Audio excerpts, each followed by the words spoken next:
بسم الله الرحمن الرحيم. ولتكن منكم أمة يدعون إلى الخير ويأمرون بالمعروف وينهون عن المنكر وأولئك هم المفلحون. المكتب التعاوني للدعوة والإرشاد وتوعية الجاليات بالخبيب ببريدة التابع لفرع وزارة الشؤون الإسلامية والأوقاف والدعوة والإرشاد بالقصيم. دو ہلکی رکعت نماز لمبی اور طویل نہیں جس کو تم نفل کے طور پر پڑھتے ہو اور اس کی کوئی اہمیت نہیں دیتے، اس قبر والے کے نزدیک دنیا کی نعمت سے بڑھ کر. جب تک مریض یہ نہ سمجھ لے کہ میں مریض ہوں اس وقت تک اپنا علاج نہیں کرے گا. صحیح علاج کب کرتا ہے؟ جب یہ سمجھ جاتا ہے کہ میں مریض ہوں. اسی لیے پاگل کا علاج بہت کم ہو پاتا ہے. کیوں؟ اس لیے کہ اپنے کو مریض سمجھتا ہی نہیں. اس لیے کہ کسی کام کی اہمیت کام کا حکم دینے والے کی وجہ سے بڑھ جاتی ہے. چاہے کام اہم نہ ہو، کام اپنی جگہ اہم نہ ہو، بڑا نہ ہو، لیکن اس کی اہمیت کہاں سے بڑھتی ہے؟ کام کا جو حکم دے رہا ہے. تو ذرا سوچیں اس چیز کا آپ کو کس نے حکم دیا ہے ساتھیوں؟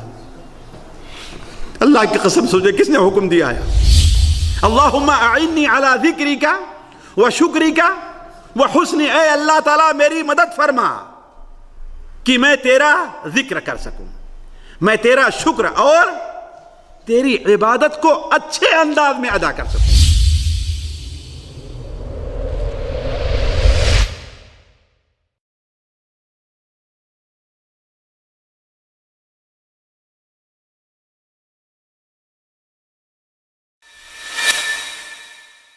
بسم اللہ الرحمن الرحیم.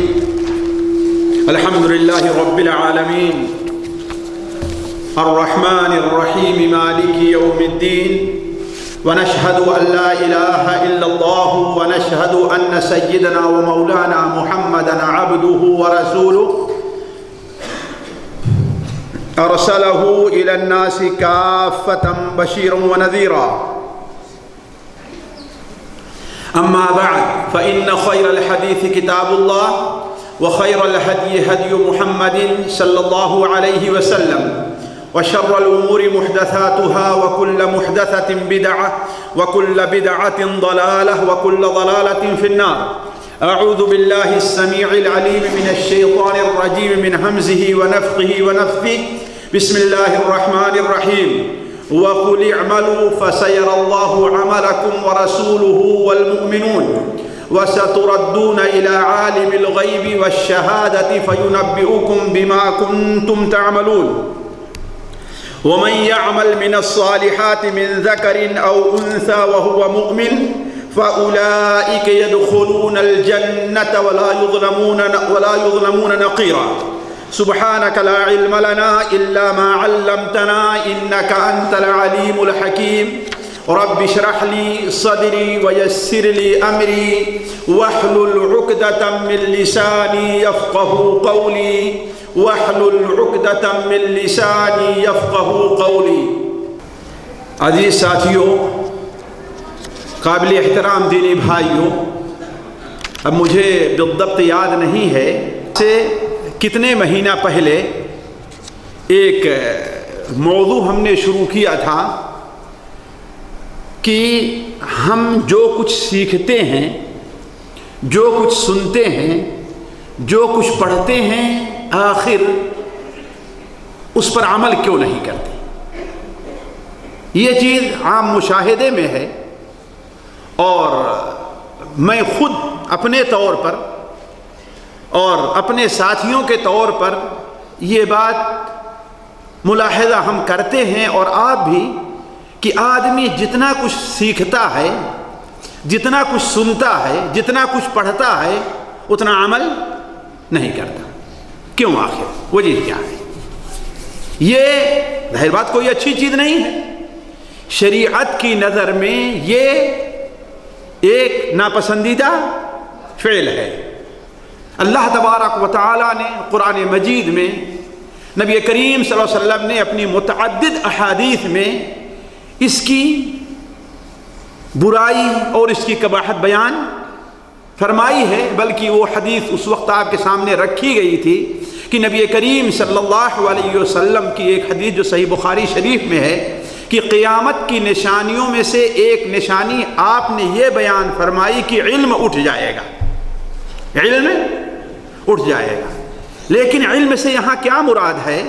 بخاری شریف کی دوسری حدیث جو بالکل انہی الفاظ میں ہے، وہاں علم سے مراد، وہاں علم کی جگہ کون سا لفظ آیا ہوا ہے؟ یعنی عمل اٹھ جائے گا۔ تو گویا نبی کریم صلی اللہ علیہ وسلم کی مراد اللہ بہتر جانتا ہے۔ علم اٹھ جانے سے یہ ہے کہ لوگ اپنے علم کے مطابق عمل کرنا چھوڑ دیں گے، اس لیے کہ اللہ تبارک و تعالیٰ کو وہی علم پسند ہے اور اس کے نزدیک وہی علم مقبول ہے جس علم کے مطابق عمل کیا جائے۔ ورنہ اللہ تبارک و تعالیٰ نے قرآن مجید میں بڑی بری مثال دی ہے اس شخص کی جو علم تو رکھتا ہے لیکن اس کے اوپر عمل نہیں کرتا۔ اس کی مثال کیا دی ہے؟ ایک گدھا ہے، ایک گدھا ہے جس کے اوپر علم کا، کتابوں کا بوجھ لدا ہوا ہے کہ نہیں؟ مثال دی ہے نا، مثل الذین حملوا التوراۃ ثم لم يحملوها كمثل الحمار يحمل اسفارا۔ تو یہ موضوع ہم نے شروع کیا تھا اور تو چاہیے تھا کہ دوسرے مہینے اس کی تفصیل، یعنی جو چیز اس سے متعلق باقی رہ گئی تھی وہ میں رکھتا، لیکن اللہ کا کرنا یہ کہ موضوع ٹلتا گیا اور مہینے گزر گئے۔ لیکن ہمیشہ جب کسی مہینے کی تیسرا ہفتہ ہوتا ہے تو میں یہ سوچتا ہوں کہ اس ہفتے کیا وہی موضوع رکھنا ہے، لیکن اللہ کا کرنا یہ کہ وہ ٹلتا ہی گیا۔ لیکن اس بار میں سوچتا ہوں کہ اسے مکمل کر دیں۔ کیوں؟ اس لیے کہ اصل چیز جو ہمارے زیادہ فائدے کی تھی وہ چیز اس وقت رہ گئی تھی۔ دیکھیے اس وقت ہم نے دو چیز بیان کی تھی۔ پہلی چیز تو یہ ہے کہ علم کی اہمیت کیا ہے، علم کی اور علم کے مطابق عمل کی اہمیت کیا ہے، اور دوسری چیز یہ رکھی تھی کہ اگر علم کے مطابق انسان عمل نہ کرے تو اس کی قباحت اور اس کی برائی شریعت میں کیا ہے۔ دو چیزیں رہ گئی تھیں۔ دوسری چیز ہم نے شروع کیا تھا، صرف ایک چیز بیان کی تھی اور اسی کو اس ہفتے میں پورا کرنا چاہتا ہوں۔ وہ دو چیزیں یہ رہ گئی تھیں کہ آخر ہمیں عمل کی اہمیت کا پتہ ہے۔ ہم یہ جانتے ہیں کہ عمل بڑی اچھی چیز ہے۔ کون نہیں جانتا ہے کہ نماز پڑھنے والا نماز نہ پڑھنے والوں سے اچھا ہے؟ کوئی یہ جانتا ہے؟ جو خود نماز نہیں پڑھتا وہی سمجھتا ہے کاش کہ میں نماز پڑھتا تو اچھی چیز ہوتی۔ جو تہجد کی نماز نہیں پڑھتا وہ یہ جانتا ہے کہ اگر میں تہجد کی نماز پڑھوں تو ہے کہ نہیں، بڑی اچھی چیز ہے۔ اور ہم تہجد کی نماز نہیں پڑھتے، اگر آپ پڑھتے ہیں تو یقیناً اگر ہمارے اندر ایمان ہے صحیح اور صحیح اللہ تعالیٰ نے ہمارے دل کو ایمان سے روشن کیا ہے تو ہم یہ سمجھیں گے کہ آپ ہم سے ہے نا۔ تو کون نہیں جانتا؟ لیکن اس جاننے کے باوجود آخر عمل میں کوتاہی کیوں ہوتی ہے؟ اور میں سمجھتا ہوں کہ یہ ساتھیوں میں آپ سے عرض کر دوں بغیر کسی جھجک کے کہ ان باتوں کا پہلا مخاطب میں اپنے اور اپنے دعات کو سمجھتا ہوں۔ ان باتوں کا پہلا مخاطب میں اپنے کو اور اپنے دعات دائی بھائیوں کو سمجھتا ہوں کہ ہم خود اس کے اوپر توجہ کریں کہ آخر ہم سے علم کے باوجود، علم کی دعوت کے باوجود عمل میں کوتاہی کیوں ہوتی ہے۔ تو جو چیزیں ہم نے اہل علم کے کلام کی روشنی میں جو چیزیں ہم نے نوٹ کی ہیں، دیکھیے ان میں سے پہلی چیز یہ ہے کہ احساس زیاں نہیں ہے، یعنی عمل نہ کرنے سے کتنا ہمارا نقصان ہو رہا ہے، ہمارا کتنا خسارہ ہو رہا ہے، ہمارا کتنا گھاٹا ہو رہا ہے، ہمیں اس کا احساس نہیں، ہم اس کو محسوس نہیں کرتے۔ بلکہ ایک شخص جو نماز نہیں پڑھتا وہ بھی اپنے کو پکا مسلمان سمجھ رہا ہے، ایک شخص جو داڑھی نہیں رکھتا وہ بھی اپنے کو اللہ کے رسول سے زیادہ محبت کرنے والا اور وفادار سمجھ رہا ہے، ایک شخص جو کسی بھی طریقے سے یعنی تہجد کی نماز نہیں پڑھتا، یہ عمومی بات کر رہا ہوں ورنہ ایسے لوگ ہیں جن کے دل جو روشن ہے وہ روتے ہیں ان باتوں کے اوپر، لیکن عموماً جو صورتحال ہے، ایک شخص اگر تہجد کی نماز نہیں پڑھتا ہے یا چاشت کی نماز نہیں پڑھتا ہے یا نوافل کا اہتمام نہیں کرتا ہے یا صرف رمضان کے روزے رکھ لیا، نفلی روزے ہر مہینے 3 دن کے یا پیر اور جمعرات کے روزے اس سے نہیں رکھے جاتے ہیں، تو وہ یہ نہیں سمجھتا ہے کہ ہمارا کچھ نقصان اور گھاٹا ہو رہا ہے۔ یہ سب سے بڑی غلطی ہے، اس کو دور کرنے کی ضرورت ہے۔ کیوں؟ اس لیے کہ جب تک مریض یہ نہ سمجھ لے کہ میں مریض ہوں اس وقت تک اپنا علاج نہیں کرے گا۔ صحیح علاج کب کرتا ہے؟ جب یہ سمجھ جاتا ہے کہ میں مریض ہوں۔ اسی لیے پاگل کا علاج بہت کم ہو پاتا ہے۔ کیوں؟ اس لیے کہ اپنے کو مریض سمجھتا ہی نہیں، اپنے کو مریض نہیں سمجھتا، اس لیے اس کا علاج مشکل ترین کام ہے۔ اور ہم نے آزمایا ہے ساتھیوں ایسے لوگوں کو، آزمایا ہے کہ وہ آدھے پاگل ہیں وہ، لیکن آپ ان کا علاج کریے وہ علاج لینے کے لیے تیار نہیں، کچھ کہیے اسے ماننے کے لیے تیار نہیں۔ اسی لیے دیکھیے عموماً جب کوئی اس مرحلے میں آتا ہے تو اس کا مرض بڑھتا جاتا ہے، کیوں؟ اس لیے کہ وہ اپنا صحیح علاج نہیں کرتا۔ تو جب تک کسی چیز کے کمی کا، کسی چیز کے نقصان کا احساس نہیں ہوگا اس وقت تک اس کا علاج یا اس کا تدارک ناممکن ہے۔ تو سب سے پہلی چیز یہ ہے کہ ہمیں کیا کرنا چاہیے؟ یہ احساس کرنا چاہیے کہ ہم غفلت میں ہیں، ہم سے کوتاہی ہو رہی ہے، ہمارے اندر یہ کمی پائی جا رہی، اس لیے کہ جب روزانہ آدمی اس کو سوچے گا، اس پر غور کرے گا تو ایک وقت ضرور آئے گا کہ اس کمی کو پورا کرنے کی کوشش کرے گا۔ ان الذین لا یرجون لقاءنا ورضوا بالحیاۃ الدنیا واطمأنوا بها، ذرا غور کریں گے۔ ان الذین لا یرجون لقاءنا، وہ لوگ جو ہم سے ملاقات کی امید نہیں رکھتے، یعنی اللہ تعالیٰ سے ملاقات کے امیدوار نہیں ہیں۔ ورضوا بالحیاۃ الدنیا واطمأنوا بها، دنیا ہی کی زندگی پر راضی اور مطمئن ہیں، دنیا ہی کی زندگی پر راضی اور مطمئن ہیں۔ والذین هم عن آیاتنا غافلون، اور وہی لوگ ہیں جو ہماری آیات سے غفلت برت رہے ہیں، تو اولئک مأواہم النار بما کانوا یکسبون، یہی وہ لوگ ہیں جن کا ٹھکانہ جہنم ہے، اس کے عوض جو کچھ انہوں نے برا عمل کیا ہے۔ لیکن ان الذین آمنوا وعملوا الصالحات، لیکن وہ لوگ جو ایمان لے آئے اور نیک عمل کیے، یہدیہم ربہم بایمانہم تجری من تحتہا الانہار، رب ان کے ایمان کے عوض انہیں جنت طرف لے کر کے جائے گا۔ ساتھیوں، میں ہمیشہ کہتا ہوں ذرا اس چیز کے اوپر غور کر لیں، یہ بتائیے ہم نے اللہ کی زیادہ عبادت کی ہے یا فرشتے کرتے ہیں؟ جی فرشتے کرتے ہیں نا، لیکن ذرا فرشتوں کا حال دیکھیں آپ۔ مستدرک حاکم کے اندر رت سلمان فارسی رضی اللہ عنہ کی روایت ہے کہ اللہ تبارک و تعالیٰ قیامت کے دن جب فرشتوں کو اٹھائے گا اور ان کے سامنے اللہ تعالیٰ جب ترازو رکھے گا، ترازو، اور وہ ترازو کتنا بڑا ہوگا ساتھیوں؟ اتنا بڑا ترازو ہوگا آپ صلی اللہ علیہ وسلم کے مطابق کہ اگر اس میں آسمانوں اور زمینوں کو بھی تولا جائے تو اس کے لیے تو فرشتے کہیں گے اے اللہ تعالیٰ، آخر اس ترازو میں جو اتنا بڑا ہے تو اپنے کس بندے کو تولے گا؟ کون پورا اتر پائے گا اس میں؟ اللہ تعالیٰ فرمائے گا من اشاء من عبادی، میں اپنے جس بندے کو چاہوں گا اس پر تول لوں گا اور وہ پورا اتر جائے گا اس کے اوپر۔ اس لیے کہ اللہ تبارک و تعالیٰ جب قیامت کے دن اللہ کرے کہ ہم سے اور آپ سے راضی ہو جائے، جس سے اللہ تعالیٰ راضی ہو جائے گا، ذرا دیکھیں اس کے، آپ ذرا دیکھیں ایک لا الہ الا اللہ جس پردے میں لکھا ہوا ہوگا، ہے کہ نہیں؟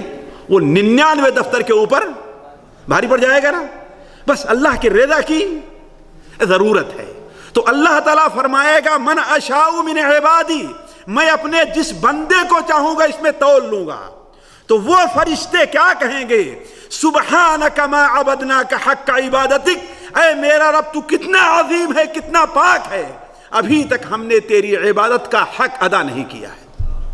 ذرا سوچیں ساتھیوں، جس دن سے اللہ نے پیدا فرمایا اللہ کی عبادت میں مشغول ہیں، وہ اللہ کے بعد مشغول ہیں.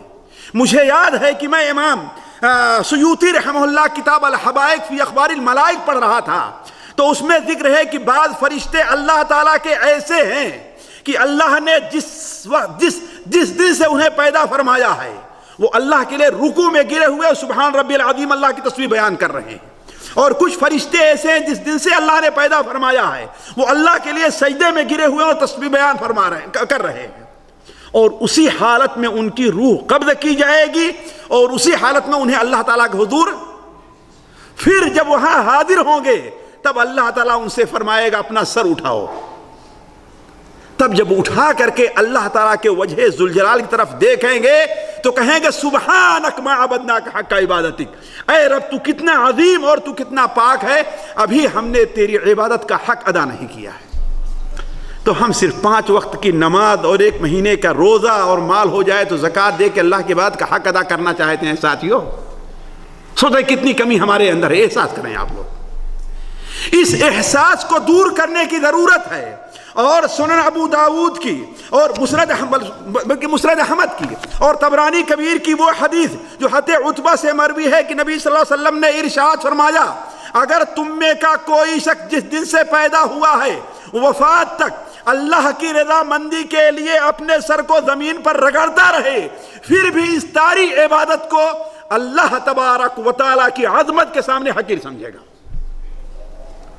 تو یہ احساس کرنے کی ضرورت ہے کہ ہم سے کیا ہے، ہمارے اندر کمی ہے. ہم جتنی بھی عبادت کر جائیں، پورا مال خرچ کر جائیں، پھر بھی اللہ تعالیٰ کی عبادت کا حق ادا تبھی تو امام ابن کثیر رحمہ اللہ تفسیر ابن کثیر میں اس آیت کی تفسیر کہ وَإِن تَعُدُّوا نِعْمَةَ اللَّهِ لَا تُحْصُوهَا إِنَّ الْإِنسَانَ لَظَلُومٌ كَفَّارٌ، اگر اللہ تعالیٰ کی نعمتوں کو شمار کرنا چاہو تم شمار نہیں کر سکتے. تفسیر میں لکھتے ہیں کہ حضرت داؤد علیہ السلام نے کہا کہ اے اللہ تبارک و تعالیٰ میں تیری عبادت کیسے کر سکتا ہوں، تیرا شکر کیسے ادا کر سکتا ہوں، اس لیے کہ جس زبان سے تیرا شکر ادا کروں گا یہ زبان بھی تیری ہی دی ہوئی ہے، اور جس توفیق سے تیرا شکر ادا کروں گا یہ توفیق بھی تیری ہی دی ہوئی ہے. اس میں کسی انسان کا کمال نہیں ہے، کسی انسان کی بہادری نہیں ہے کہ اگر آپ نماز پڑھ لیے تو آپ کوئی بہادری کا کام کر رہے ہیں. اللہ آپ سے کتنے زیادہ صحت مند ہیں، کتنے زیادہ مالدار ہیں، کتنے زیادہ لوگ فرصت میں ہیں، لیکن اللہ تبارک و تعالی نے اس نعمت سے یعنی اپنے شکر سے انہیں محروم رکھا ہے نا. تو اللہ تعالیٰ نے فرمایا کہ اے داؤد جب یہ احساس تمہارے اندر پیدا ہو جائے تو گویا کہ تم نے میری عبادت کا حق ادا کر لیا. تو کہنے کا مطلب ساتھیوں یہ احساس ہمیں اپنے اندر پیدا کرنا چاہیے کہ ہم جتنا بھی کریں. ایک دن میں فجر کے بعد بیٹھا ہوا تھا یہ بتانے کے لیے ہمارے ہاں لوگوں میں کس طریقے سے اسلام کا غلط تصور ہے، اور وہ یہ چاہتے ہیں کوئی اللہ تعالیٰ کا ذکر کر رہا ہے تو اس کا فوراً فائدہ سامنے آ جائے، دعا کر رہا ہے اللہ اس کی دعا فوراً قبول کر لے. لیکن یہ نہیں سمجھتے کہ اصل میں ذکر کرنا، دعا کرنا یہ کیا ہے. یہ اللہ تبارک و تعالیٰ کے احکام کو بجا لانا ہے. اس کے بعد اگر اللہ تعالیٰ راضی ہوگا تو کہتے ہیں کہ آخر آپ فجر کے بعد بیٹھے رہتے اتنا ذکر کرتے اس کا فائدہ کیا ہوتا. ایک سوال کیا ہے ہمارے عربی نے، آخر اس کا فائدہ کیا ہے.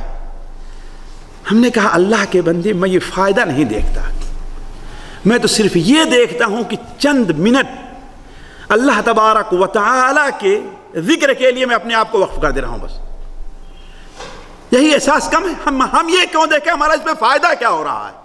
ہمیں یہ ہونا چاہیے کہ ہم اللہ کے ایک بندے اور اللہ کے غلام ہیں. اللہ نے ہمیں اس دنیا میں کس لیے پیدا کیا ہے؟ اپنے عمل کے لیے پیدا کیا جتنا ہم سے ہو سکے. تو اس احساس کو، اس کمی کو دور کرنے کی ضرورت ہے کہ ہمارے اندر کمی نہیں پائی جائے، بلکہ یہ سوچنا چاہیے کہ ہم اگر پورا مال اپنا اللہ کے راستے میں خرچ کر دیں، اپنی پوری زندگی اللہ کے بعد میں خرچ کر دیں، پھر بھی اللہ تعالیٰ کی عبادت کا حق ادا نہیں ہو رہا ہے. دوسری چیز ساتھیوں جس کی وجہ سے عمل میں کوتاہی ہوتی ہے احساس کے باوجود، وہ یہ ہے کہ تربیت کا فقدان ہے. تربیت کا، نبی کریم صلی اللہ علیہ وسلم کو اللہ تبارک و تعالی نے صرف رسول بنا ہی کر کے نہیں بھیجا تھا، اصل رسول ہیں، بلکہ آپ کی ذمہ داریوں میں کیا کیا چیزیں رکھی تھیں. صرف تعلیم ہی نہیں تھی، آپ کی ذمہ داریوں میں ایک ذمہ داری اللہ تعالیٰ پر جو رکھی تھی وہ تربیت تھی. صرف تعلیم نہیں تھی. صرف تعلیم ہوتی اللہ تعالیٰ کتاب کسی نبی پر اتار رہا ہے کہ ہاں بھائی یہ کتاب امت کو دے دو، اس کو پڑھتے ہیں، اس کے مطابق عمل کریں، سارا معاملہ حل ہو جائے. نہیں، آپ صلی اللہ علیہ وسلم کی ایک فرض منصبی جو قرآن مجید میں بیان کیا گیا ہے، ایک یہ بھی ہے کہ اللہ تبارک و تعالیٰ نے آپ کو تربیت کے لیے بھی بھیجا ہے. وہ کیسے؟ هو الذی بعث فی الامیین رسولا منہم یتلو علیہم آیاتہ، جی اس کے بعد کیا ہے؟ وَيُزَكِّيهِمْ. صرف تلاوت آیات کافی نہیں ہے، اس کے ساتھ ساتھ کیا ہے؟ تزکیہ بھی ہے. تزکیہ کیا چیز ہے؟ یعنی انسان کو نیک عمل کا عادی بنا کر کے، برے اعمال کو اس سے چھڑوا کر کے اس کی اس کے اوپر تربیت کیا، اس کے دل کا صفایا کیا جائے، اس کے اندر جو برائیاں پائی جا رہی. تو اللہ کے رسول صلی اللہ علیہ وسلم کا ایک فرض منصبی کیا بیان کیا ہے؟ تربیت. آج ہمارے یہاں ساتھیوں مدرسوں میں تعلیم ہے لیکن تربیت، مسجدوں میں دروس ہے لیکن تربیت. آج ہمارے یہاں جلسہ ہوتا ہے لیکن تربیتی کیمپ نہیں قائم کیا جاتا. آج ہمارے یہاں کانفرنسیں ہوتی ہیں لیکن تربیت کے لیے کوئی جگہ، یہ بڑی کمی پائی جا رہی ہے. ضرورت یہ ہے کہ ہم جہاں پر تعلیم کا کام کر رہے ہیں وہیں پر تربیت کا. ایک باپ ہے، وہ اپنے بچے کو تو یہ کہتا ہے کہ جھوٹ نہیں بولنا چاہیے لیکن خود جھوٹ بول رہا ہے. یہ کہتا ہے کہ ہاں سگریٹ نہیں پینا چاہیے لیکن خود سگریٹ پیتا ہے کہ نہیں ہے. بچے سے تو کہا جھوٹ نہیں بولنا چاہیے لیکن بچہ کوئی چیز مانگتا ہے، جھوٹے وعدے ہے، بس صحیح کہ نہیں صحیح ہے. یہ تربیت کی کمی ہے. حالانکہ نبی صلی اللہ علیہ وسلم کی اس حدیث کو آپ یاد کریں، آپ صلی اللہ علیہ وسلم کی، کہ جب حضرت عبداللہ ابن محسن ہیں، ہمارے خالد محسن، وہ بیان کر دیں گے آپ ہمارے یہاں گئے، آپ بیٹھے ہوئے تھے تو میری والدہ نے کہا کہ آؤ میں تم کو کچھ دیتی ہوں. آپ نے کہا کیا دو گی تم؟ دیکھیں آپ، کیا دو گی تم؟ کہا کہ اللہ کے رسول میں کچھ دے دوں گی اس کو. آپ نے کہا اگر تو کچھ نہیں دیتی تو تیرے نامہ اعمال میں ایک جھوٹ. یہ دیکھیے تربیت ہے کہ بچوں سے بھی جھوٹ نہ بولا جائے، جھوٹے وعدے نہ کیا جائے. کیوں؟ اس لیے کہ اسی کے اوپر ان کی تربیت ہوگی.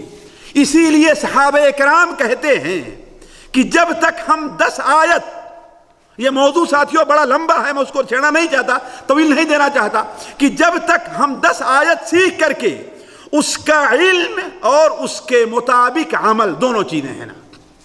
10 آیت جب پڑھتے تھے تو اس کے مطابق اس کا علم، اس کا معنی کیا ہے، مفہوم کیا ہے، اور اس کے مطابق عمل کو سیکھ نہیں لیتے تھے، آگے نہیں بڑھتے تھے.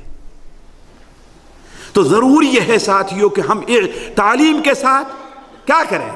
ہمارے مدرسوں میں یہ بڑی کمی آج پائی جا رہی ہے، بڑی کمی ہے ساتھیوں، کہ ہمارے اچھا سا مدرس ہمیں مل جائے گا، اچھا مقرر ہمیں مل جائے گا، اچھا داعی ہمیں مل جائے گا، لیکن اچھا مربی، اچھی تربیت کرنے والا ہم کو نہیں مل رہا ہے. یہ ضرورت ہے اس کو، جسے پورا کر اس کمی کو پورا کرنے کی ضرورت ہے کہ ہم اپنے اندر، اپنے گھر سے اس کی ابتدا کریں کہ ہم جو کچھ اپنے بچے کو کہہ رہے ہیں ہم خود بھی اس کے مطابق. تیسری چیز ساتھیوں، جو عمل میں کوتاہی ہوتی ہے وہ اس کا سبب ہے کہ اللہ تبارک و تعالی نے اپنے فضل و کرم سے ہمیں خواہ واجبات کا حکم دیا ہے یا سنن اور نوافل کا حکم دیا ہے، ہمیں اس کے اوپر اجر کا وعدہ ہم سے ضرور کیا ہے کہ نہیں؟ فجر نماز پڑھیے اس کا اجر ہے، نفل پڑھیے اس کا اجر ہے، رمضان کے روزے رکھیے اس کا اجر ہے، بیان کیا ہے نا۔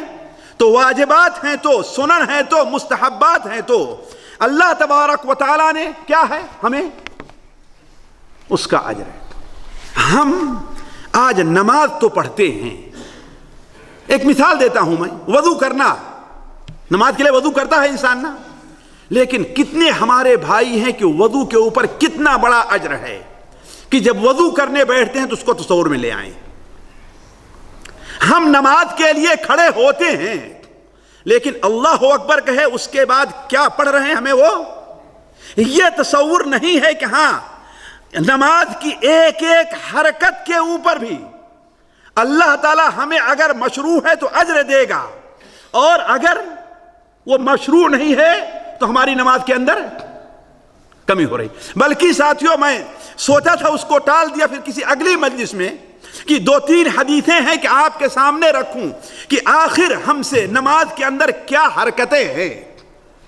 مثال کہتے ہیں عقبہ ابن عامر کی روایت ہے، علامہ البانی متعدد کتب حدیث سے صحیحہ میں نقل کرتے ہیں کہ اللہ تعالیٰ نماز میں ہر اشارے کے اوپر ایک اجر دیتا ہے، ہر اشارے کے اوپر۔ یعنی آپ تشہد میں بیٹھے ہیں، اپنی انگلی کو حرکت ہے، اس پر اجر ہے۔ آپ رفع الیدین کر رہے ہیں، 10 انگلیاں ہیں آپ کو 10 نیکیاں مل رہی ہیں ساتھیوں، ذرا سوچیں۔ تو نماز کی جتنی حرکت ہے اس سے پہلے جو بھی کام ہے ہر کام کے اوپر اللہ تعالیٰ نے کیا رکھا ہے؟ اجر رکھا ہے، اور ہم اسی کے اوپر توجہ نہیں دیتے۔ اسی لیے علماء کہتے ہیں کہ کسی چیز کے بارے میں جس چیز کا شریعت نے حکم دیا ہے اگر اس سے متعلق 4 چیزوں پر انسان توجہ دے لے تو اس پر عمل کرنا بہت آسان ہو جائے۔ کتنی چیزوں پر سنیں گے ہاں لیکن عمل کریں گے جی؟ آج ہم دوڑے دکان سے آئے، وضو کر لیا اور یہ احساس نہیں رہا کہ ہم ہاتھ دھو رہے ہیں تو اس کا اجر کیا ہے۔ ذرا سوچیں، دیکھیے اصل اسی کو علماء کہتے ہیں احتساب۔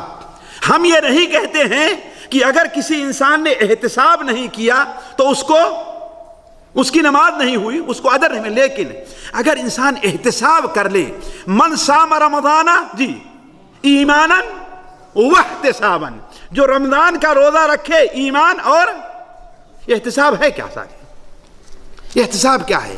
یعنی ثواب کی نیت رکھے کہ آخر اس کے اوپر اسے کتنا اجر مل رہا ہے، کتنے بڑے ثواب سے اللہ تعالیٰ اسے نواز رہا ہے۔ تو علماء کہتے ہیں اگر 4 چیزوں کے اوپر انسان غور کر لے تو کوئی بھی عمل اس کے لیے مشکل نہیں ہوگا۔ پہلی چیز یہ ہے کہ آخر اللہ نے اس کے اوپر کیا اجر رکھا ہے، اور دوسری چیز یہ ہے کہ اس کے چھوڑنے کا نقصان کتنا ہے۔ ساتھیوں یہ بتائیں، آپ ایک تاجر ہے، دکان کو روزانہ 8 بجے کھول دینا چاہیے ہے نا، لیکن اگر کسی دن 9 بجے کھولتا ہے تو کیا سمجھتا ہے؟ حالانکہ کچھ کمی ہوئی اس کی دکان سے، کیوں؟ نقصان اس کو سمجھ رہا ہے کہ اس 1 گھنٹے میں پتہ نہیں میں کتنا بیچ لیتا، جو ہمیں فائدہ ہونے والا ہمارا فائدہ ہے۔ بات صحیح کہ نہیں صحیح؟ تو یہی چیز دین کے بارے میں کیوں نہیں سوچتے کہ ہم سے آج مثال کے طور پر اذان ہوتی تھی تو میں فوراً مسجد پہنچ جایا کرتا تھا اور 2 رکعت نماز پڑھے بغیر میں نہیں بیٹھتا تھا۔ اگر کسی دن آپ پہنچ رہے ہیں اس وقت جبکہ اقامت ہو رہی ہے تو بتائیے آپ کا یہ نقصان ہوا کہ نہیں نقصان ہوا؟ لیکن ہم سوچتے ہیں، کبھی سوچیں، ہمارے ساتھی بیٹھے ہوئے ہیں سارے کے سارے، یہی ساتھیوں کمی ہے، اسی کو پورا کرنے کی ضرورت ہے۔ عمل کیوں نہیں ہوتا ہم سے؟ یہی چیز ہے کہ ہمیں اس نقصان کا احساس نہیں ہے کہ ہمارا نقصان کیا ہو رہا۔ وہ ناکامی متاع کارواں جاتا رہا، کارواں کے دل سے احساس زیاں جا۔ آج ہمارے ہاتھ سے احساس زیاں نہیں ہے۔ تو پہلی چیز یہ ہے کہ یہ عمل جو ہم کریں گے اس پر اللہ تعالیٰ کتنے بڑے اجر سے ہمیں، اور اگر نہیں کریں گے تو ہمارا کتنا بڑا نقصان ہو رہا ہے۔ ذرا سوچیں آپ, اگر آپ کی 2 رکعت نفل نماز مس ہو گئی, ذرا سوچیں آپ. کہتے ہیں نا اللہ کی قسم ہم میں سے کتنے بھائی ہیں ساتھیوں, آپ عمل کے لیے پیدا کیے گئے, ذرا سوچیں آپ عبادت کے لیے. آپ نے یہ 2 رکعت جو نماز گنوائی ہے صرف اس لیے کہ بھائیوں سے بیٹھے بات کر رہے ہیں, صرف اس لیے کہ کسی کا انتظار کر رہے ہیں آپ, یا صرف اس لیے کہ ابھی آپ کہیں سے آئے ہیں, آپ کا اٹھنے کا جی نہیں کہہ رہا ہے. بہت سی وجوہات ہو سکتی ہیں نا, لیکن ان 2 رکعت نماز جو آپ کا نقصان, کتنا بڑا نقصان ہو رہا ہے, ذرا سوچیں. ذرا اس حدیث کے اوپر غور کریں جو ہمارے نبی صلی اللہ علیہ وسلم بیان فرمایا کہ رکعتان خفیفتان, 2 ہلکی رکعت نماز جو تم بطور نفل کے پڑھتے ہو, فرض نہیں. فرض کا مقام تو بڑا اونچا ہے ساتھیوں. 2 ہلکی رکعت نماز, لمبی اور طویل نہیں, جس کو تم نفل کے طور پر پڑھتے ہو اور اس کی کوئی اہمیت نہیں دیتے, اس قبر والے کے نزدیک دنیا کی نعمت سے بڑھ کر کے ہے. تو اگر 2 رکعت نماز آپ کی چھوٹ گئی ہے تو آپ کا نقصان ہوا کہ نہیں نقصان ہوا؟ جی, 1 گھنٹہ اگر آپ ڈیوٹی پہ لیٹ ہو جائیں, 1 گھنٹہ دکان دیر میں کھولیں, تو شام تک آپ کو احساس رہتا ہے کہ آج ہمارا نقصان ہو گیا. لیکن 2 رکعت نماز آپ کی چھوٹ جاتی ہے تو آپ کو احساس نہیں ہوتا. اگر کسی دن فجر کے لیے دیر سے اٹھے اور آپ کی فجر کی سنت چھوٹ گئی, اگرچہ بعد میں پڑھا ہے آپ نے, تو کبھی آپ کو احساس ہوا کہ آپ کا نقصان ہو رہا ہے؟ احساس کیا کبھی آپ نے کتنا بڑا نقصان ہے آپ کا؟ کہ وہ 2 رکعت نماز آپ نے کیا بیان فرمایا ہے, دنیا اور دنیا میں جو کچھ سب سے بہتر ہے, یہ نبی سے فرما رہے ہیں آپ صلی اللہ علیہ وسلم. اور آپ نے صرف لاپرواہی سے الارم بجا اور لاپرواہی سے تھوڑا سا لیٹ ہو گئی اور چھوٹ گئی, ہوتا ہی نہیں ہوتا ہے, لیکن احساس ہوتا ہے نہیں ہوتا ہے. تو دوسری چیز یہ ہے کہ اس کے چھوڑنے کا نقصان کیا ہے. تیسری چیز, آپ کا بھائی آپ کے بغل میں بیٹھا ہے, کسی کام کے کرنے کو کہے تو کہیں اچھا کر لیتا ہوں, اچھا کرتا ہوں, میں اچھا کرتا ہوں, ایسا ہوتا ہی نہیں ہوتا ہے. لیکن اگر باپ آ کر کہہ دے تو جی اگر آپ نے دیر کیا کیا جی بیوقوف ہے, ہم نے کہا کام کیوں نہیں, آپ کا استاد آ کر کہے آپ کو مدیر تو ہے کہ نہیں. کیوں؟ اس لیے کہ کسی کام کی اہمیت کام کا حکم دینے والے کی وجہ سے بڑھ جاتی ہے بات صحیح کہ نہیں صحیح ہے؟ چاہے کام اہم نہ ہو, کام اپنی جگہ اہم نہ ہو, بڑا نہ ہو, لیکن اس کی اہمیت کہاں سے بڑھتی ہے جی, کام کا جو حکم دے رہا ہے. تو ذرا سوچیں اس چیز کا آپ کو کس نے حکم دیا ہے ساتھیوں, اللہ کی قسم سوچیں کس نے حکم دیا ہے. اللہ کی ذات سے بڑی کوئی ذات ہو سکتی ہے؟ بڑی کمی ہے اللہ تعالیٰ کی عظمت کے بارے میں ہم سے. اللہ تعالیٰ کی عظمت حالانکہ عظیم ہے, وہ اہمیت ہمارے پیش نظر نہیں ہے. تو یہ آدمی سوچے کہ یہ جو ہم کام کر رہے ہیں یہ کس کا حکم ہے؟ اللہ تعالیٰ کا حکم ہے, کسی ادھر ایرے گہرے کا حکم نہیں ہے. اگر ہم یہ کام چھوڑ رہے ہیں تو کس کی حکم عدولی کر رہے ہیں ساتھیوں؟ اگر انسان اس کو سوچ لے تو کام میں کبھی کوتاہی ہوگی. تو یہ 3 چیزیں ہوئی.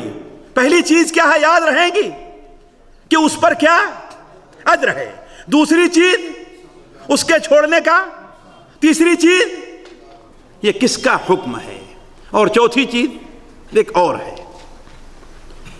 کہ آخر جس کا حکم ہے, جس نے یہ کام کرنے کے لیے ہمیں کہا ہے, وہ ہمیں دیکھ بھی رہا ہے نا, وہ ہمیں دیکھ بھی رہا ہے. اس کا فرق پڑتا ہی نہیں پڑتا ہے. ایک عام مدیر ہوتا ہے آپ کا, آپ سے کہے جاؤ کام کرو, نہیں دیکھ رہا ہے تو فرق ہے, لیکن اگر دیکھتا رہے تو جی کام میں فرق پڑے گا نہیں. چہ جائے کہ اللہ تعالیٰ, اور یہی ہمارے اور آپ کے ایمان کا تکملہ ہے. ہمارا ایمان, بتائیے ہمارے دین کے کتنے درجے ہیں ساتھیوں؟ دین کے کتنے درجے ہیں؟ اللہ کے بندے سارے مسلمان بھائی بیٹھے ہوئے ہیں, دین کے کتنے درجے ہیں؟ اللہ, میں اپنا سر پیٹوں گا, آپ لوگوں کو سر پیٹوں. بولو بھائی دین کے کتنے درجے ہیں؟ جی صحیح ہے کہ نہیں؟ غلط کہہ رہا ہوں میں؟ یہ بھی یقین نہیں ہے، یہ بھی یقین نہیں ہے۔ اللہ کے بندے حضرت جبرائیل جو دین سکھانے آئے تھے اس میں کیا کیا سکھایا تھا؟ 3 ہی درجے سکھائے تھے نا، اسلام، ایمان اور احسان، یہی تو سکھائے تھے۔ یہ ہمارے دین کے 3 درجے ہیں ساتھیوں۔ ہمارے دین کے کتنے درجے ہیں؟ 3۔ پہلا درجہ کیا ہے؟ دوسرا درجہ اور تیسرا درجہ، یہ ہمارے ایمان کا کیا ہے؟ دین کا تکملہ ہے۔ اور یہی چیز ہے، تو اللہ کی عبادت ایسے کرے گویا کہ تو اللہ تعالیٰ کو، اور اگر یہ احساس نہ پیدا ہو تو یہ کر کے اللہ تعالیٰ تجھے ضرور دیکھ رہا ہے۔ تو اگر یہ 4 چیزیں ہمارے اندر پیدا ہو جائیں تو اب اس کے اوپر کیا اجر ہے اور کیسے اس کا ہوتا ہے، اس موضوع کو میں چھیڑ کر کے بات لمبی نہیں کرنا چاہتا، ورنہ اگر آپ دیکھ لیں تو صحابہ کرام رضوان اللہ علیہم اجمعین کا دل چونکہ زندہ تھا اور یہ احساس تھا کہ ایک چیز چھوٹ گئی تو ہمارا کتنا نقصان ہو رہا ہے۔ اسی لیے صحیح بخاری اور مسلم میں حضرت عامر ابن سعد ابن ابی وقاص، حضرت عامر ابن، صرف ایک مثالیں دیتا ہوں، حالانکہ اور بھی کئی مثالیں، لیکن ایک مثال، عامر ابن سعد ابن ابی وقاص وہ بیان کرتے ہیں کہ میں حضرت عبداللہ ابن عمر رضی اللہ تعالیٰ عنہ کے پاس بیٹھا ہوا تھا کہ حضرت خباب آتے ہیں اور کہتے ہیں کہ اے ابن عمر، ابو ہریرہ کو نہیں دیکھتے؟ کیا وہ کہہ رہے ہیں؟ کہا کیا کہہ رہے ہیں؟ کہا ابو ہریرہ کہہ رہے ہیں کہ جو شخص جنازے کے لیے آئے، جنازے کی نماز پڑھے اور جنازے میں دفن ہونے تک شریک رہے تو اللہ تعالیٰ اسے 2 قیرات اجر سے نوازے گا، اور 1 قیرات کتنا بڑا ہوگا ساتھیوں؟ احد پہاڑ کے برابر ہوگا۔ یہ حدیث سنی ہے نا آپ لوگوں نے؟ حضرت عبداللہ ابن عمر سے کیا کہا خباب نے کہ حضرت ابو ہریرہ کہہ رہے ہیں کہ جو شخص جنازے میں شریک ہو اور دفن ہونے تک شریک رہے، جنازے کی نماز بھی پڑھے اور دفن ہونے تک شریک رہے، اسے کتنا اجر ملنے والا ہے؟ 2 قیرات، اور 1 قیرات کتنا بڑا ہوگا؟ حضرت عبداللہ ابن عمر نے کہا کہ صحیح نہیں بات یہ، اس لیے کہ ان کے علم میں نہیں تھی، عمل نہیں کرتے تھے اس پر، آئے جنازے کی نماز پڑھے اور چلے گئے۔ لیکن چونکہ اللہ کے رسول صلی اللہ علیہ وسلم سے پیغام تھا لہذا جھٹلایا نہیں، کہا ذرا اس کی تحقیق تو کرو۔ کیا کہا؟ اس کی تحقیق تو کرو۔ چنانچہ ایک شخص کو حضرت عائشہ کے پاس بھیجا اور کہا جا کر کے پوچھ کر کے آؤ ابو ہریرہ سچ کہہ رہے ہیں یا غلط کہہ رہے ہیں۔ راوی کہتے ہیں کہ قاصد گیا حضرت عائشہ، حالانکہ مسجد ہی میں ہے، کتنی دیر لگے گی؟ 2-4 منٹ بھی نہیں لگے گا۔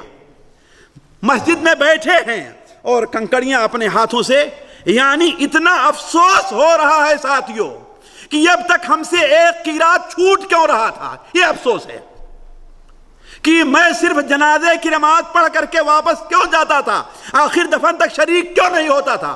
اس افسوس میں مسجد نبوی کی کنکڑیاں لے کر کے اپنے ہاتھ میں الٹ پلٹ کر رہے ہیں اور انتظار کر رہے ہیں بڑی بے صبری سے کہ آخر قاصد آ کر کے کیا جواب دیتا ہے۔ چنانچہ جب قاصد آتا ہے اور کہتا ہے کہ مائی عائشہ فرما رہی ہیں صدق ابو ہریرہ سچ کہہ رہے ہیں، تو راوی کہتے ہیں حضرت عبداللہ ابن عمر اس قدر پریشان ہوئے، کنکڑی کو زمین پر پھینکا اور کہا کہ لقد فرطنا قراریط کثیرہ، کتنے قیرات ہم سے ضائع ہو گئے ہیں آج۔ حالانکہ فرض ہے ساتھیوں، واجب تھا، لیکن یہ احساس تھا کہ ہمارا نقصان ہو رہا ہے، یہ احساس تھا۔ تو یہ احساس کرنے کی ضرورت ہے ساتھیوں کہ انسان احتساب کو مد نظر رکھے۔ صحابہ کرام ایک چیز سن لیا کرتے تھے، ان کے پروردہ جو لوگ تھے ایک چیز کو سن لیا کرتے تھے تو اس کو حتی الامکان، حتیٰ کی علامہ امام منذری رحمہ اللہ، عبد العظیم المنذری رحمہ اللہ اپنی کتاب الترغیب والترہیب کے اندر شاید ابن حبیب یا ابن مرثد ناوی کوئی تابعی ہیں، ان کا واقعہ نقل کرتے ہیں کہ ان کو روز آنا میں دیکھتا تھا، ان کے شاگرد کہتے ہیں کہ روز آنا کوئی نہ کوئی چیز گھر سے لے کر کے صدقہ کرتے تھے، کوئی نہ کوئی چیز روزانہ صدقہ کرتے تھے۔ اور آپ بھی یہ کام کر سکتے ہیں، مالدار ہی نہیں بلکہ غریب سے غریب انسان یہ کام کر سکتا ہے، صرف یہ ہے کہ اس کی اہمیت کو نظر رکھے کہ آخر صدقے کا کتنا بڑا اجر ہے۔ کہا بسا اوقات ہم نے دیکھا ہے کہ ان کے ہاتھ میں روٹی کا ٹکڑا رہا کرتا تھا، اور بسا ساتھیوں مشکل چیز میں آپ سے بتاؤں، آپ جا رہے ہیں، ایک سینڈوچ بنانے والا ہے، کتنا لگے گا؟ 1 ریال نا، ہے نا؟ 1 ریال کی 1 2 3 سینڈوچ لے لیجئے، اور آپ جس کو سمجھیے کہ یہ صاحب حاجہ مستحق، اس کو آپ دیتے جائیے۔ یہ کام مشکل ہے، کر سکتے ہی نہیں کر سکتے، لیکن چونکہ اس اجر کا احساس نہیں ہے ہمیں، اور یہ ہمیں احساس نہیں کہ ہماری کمی کیا ہے، اس لیے یہ کام ہم سے نہیں ہوتا۔ تو کہا بسا اوقات ایک روٹی کا ٹکڑا، کہا حتیٰ کہ بسا اوقات ہم نے یہ دیکھا ہے کہ اپنے ہاتھ میں ایک پیاز لے کر کے آیا کرتے تھے۔ کیا ساتھیوں؟ ایک پیاز۔ کہا ایک دن میں ان سے پوچھ بیٹھا کہ اللہ کے بندے، اس سے آپ کے کپڑے میں بدبو پیدا ہوگی، آپ یہ کیوں لے کر کے آتے ہیں؟ تو کہتے ہیں کہ کیا کہوں کروں، آج اس کے علاوہ میرے گھر میں اور کوئی چیز موجود نہیں تھی، اس کے علاوہ میرے گھر میں اور کوئی چیز موجود نہیں تھی، اور میں نہیں چاہتا کہ میرے اوپر ایک دن بھی ایسا گزرے جس دن ہم نے کچھ صدقہ نہ کیا ہو۔ کیوں؟ اس لیے کہ نبی کریم صلی اللہ علیہ وسلم کا فرمان ہے کہ قیامت کے دن ہر مومن اپنے صدقہ کے سائے میں ہوگا، یہاں پر کوئی سایہ نہیں ہوگا۔ تو اس اجر کو انہوں نے سامنے رکھا، تو کوئی دن ایسا نہیں گیا جس دن کوئی صدقہ ہم کر سکتے ہی نہیں کر سکتے۔ ساتھیوں اس لیے اس سے پہلے بھی آپ لوگوں کے سامنے رکھا تھا کہ روز آنا صبح کو نکلنے سے پہلے کچھ نہیں ہے تو کم سے کم اپنے جیب سے، اپنے پاکٹ سے، اپنے تجوری سے اگر ہے تو صرف 50 رالہ یا 1 ریال نکال کر کنارے رکھ دیں صدقہ کی نیت سے۔ یہ کوئی مشکل کام ہے ساتھیوں؟ تو مہینے میں آپ کے پاس 30 جمع ہو جائیں گے اگر 1 ریال کیا، اور سال میں کتنے جمع ہو جائیں گے جی؟ 350، کم 350 جمع ہوں گے، 354 جمع ہوں گے۔ اس کو آپ اگر انڈین اور پاکستانی کرنسی میں جی، اور اگر 2 سال یا سال بھر کے بعد آپ گھر جانا چاہیں، اتنا آپ سے کہا جائے صدقہ کرنے کے لیے تو جلدی بڑی مشکل سے نکلے گا، ہے نا؟ لیکن یہ آپ کے پاس جمع رہے گا تو بڑی آسانی صدقہ ہو جائے گا۔ تو کہنے کا مطلب ساتھیوں یہ ہے کہ ہمیں اور آپ کو یہ احساس ہونا چاہیے کہ کیا کمی ہو، ہمیں احساس نہیں ہے اور ہم ثواب پر اجر نہیں رکھتے، اس لیے عمل میں کوتاہی ہوتی ہے۔ تیسری بات ساتھیوں کہ ہم میں سے عمومی طور پر لوگ فرائض کا الحمدللہ بڑا اہتمام کر لیتے ہیں،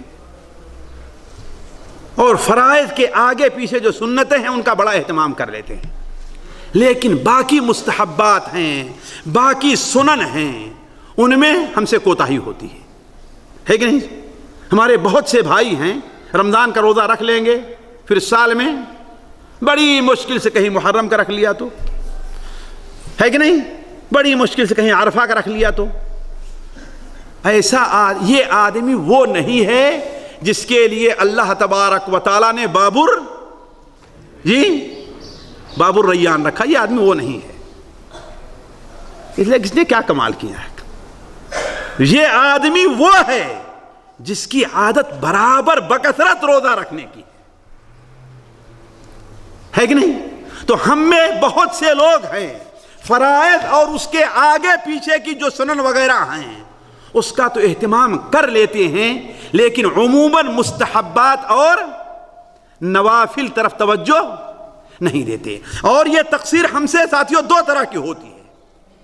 اس کا نتیجہ یہ نکلتا ہے کہ بسا اوقات واجبات کی ادائیگی میں بھی کوتاہی شروع ہو جاتی ہے۔ اس کی مثال دوں، مثال کے طور پر ایک شخص ہے وہ نوافل سنت کا اہتمام نہیں کرتا، صرف فرض پڑھتا ہے بس، تو آپ دیکھ لیں وہ شخص ایسا ہے کہ اس سے فرائض کے اندر بھی کمی ہوتی ہے اسے، اور وہ شخص جو اذان ہوتے ہی مسجد میں فوراً جانے کی کوشش نہیں کرتا، عموماً اس سے ہوتا ہے کہ فرض سے پہلے اور بعد کی جو سنتیں اس میں بھی کوتاہی اس سے ہوتی ہے۔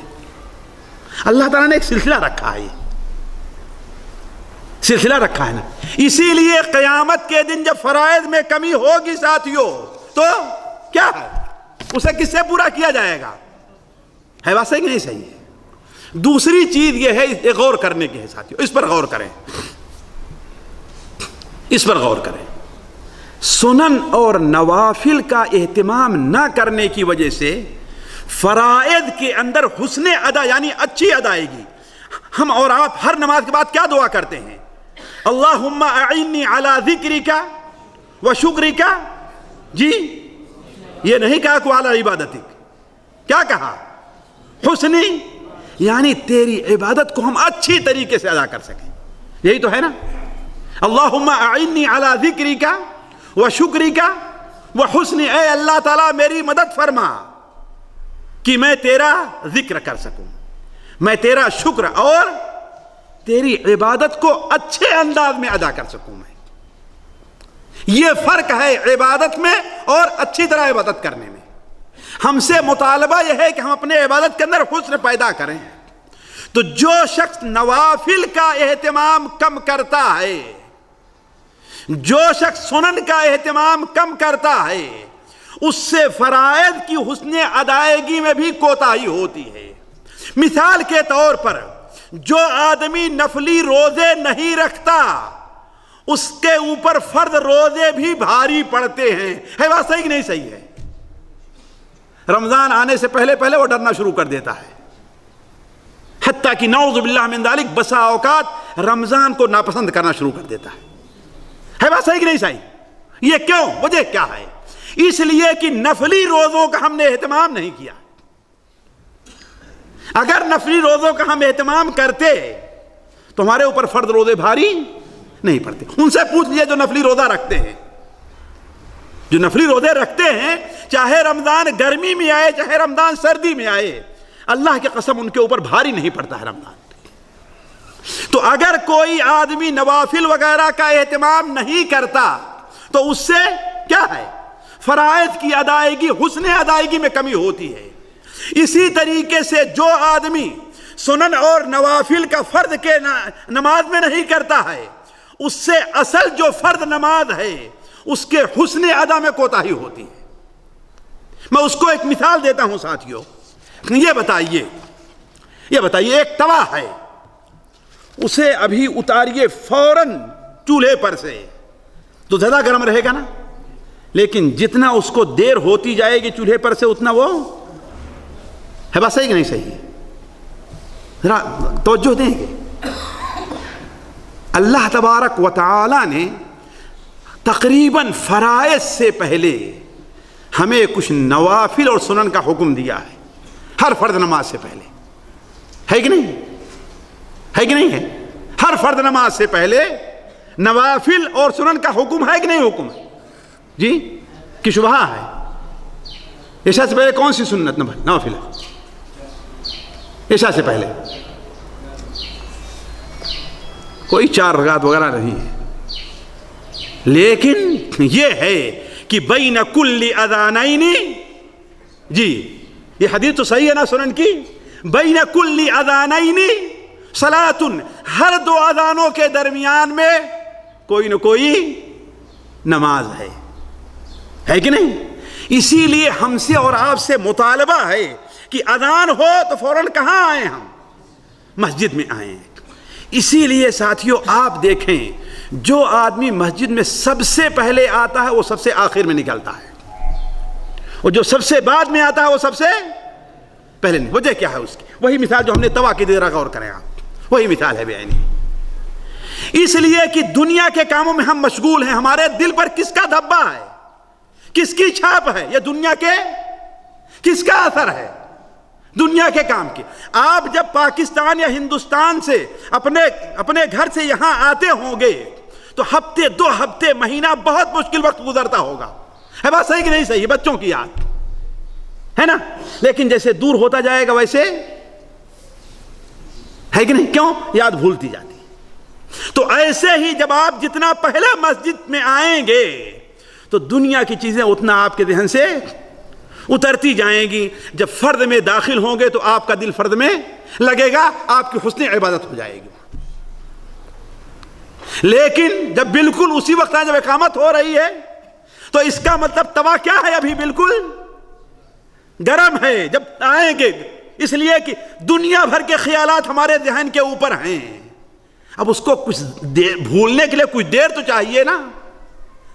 اسی لیے نبی کریم صلی اللہ علیہ وسلم نے نماز کے لیے جلدی آنے کی ترغیب دی ہے کہ نہیں؟ اور صحابہ اور تابعین کے اس کے اوپر عمل تھا. حضرت عدی ابن حاتم کہتے ہیں کہ جب سے میں مسلمان ہوا ہوں میرے اوپر کوئی وقت نماز کا ایسا نہیں گزرا ہے کہ میں نماز کے لیے تیار نہ ہوں. اور یہاں سعودیہ میں تو ساتھیوں بڑا آسان ہے. ہمارے ہاں بڑا مشکل ہے, لیکن سعودیہ میں تو بڑا آسان ہے. اس لیے کہ سارے کاروبار کیا ہوتے ہیں؟ بند ہو جایا کرتے. اذان ہوئی تو آخر اس نعمت کو ہم ضائع کیوں کریں؟ آج نمازوں میں ہمارا دل کیوں نہیں لگتا؟ اس کی ایک بہت بڑی وجہ یہی ہے کہ ہم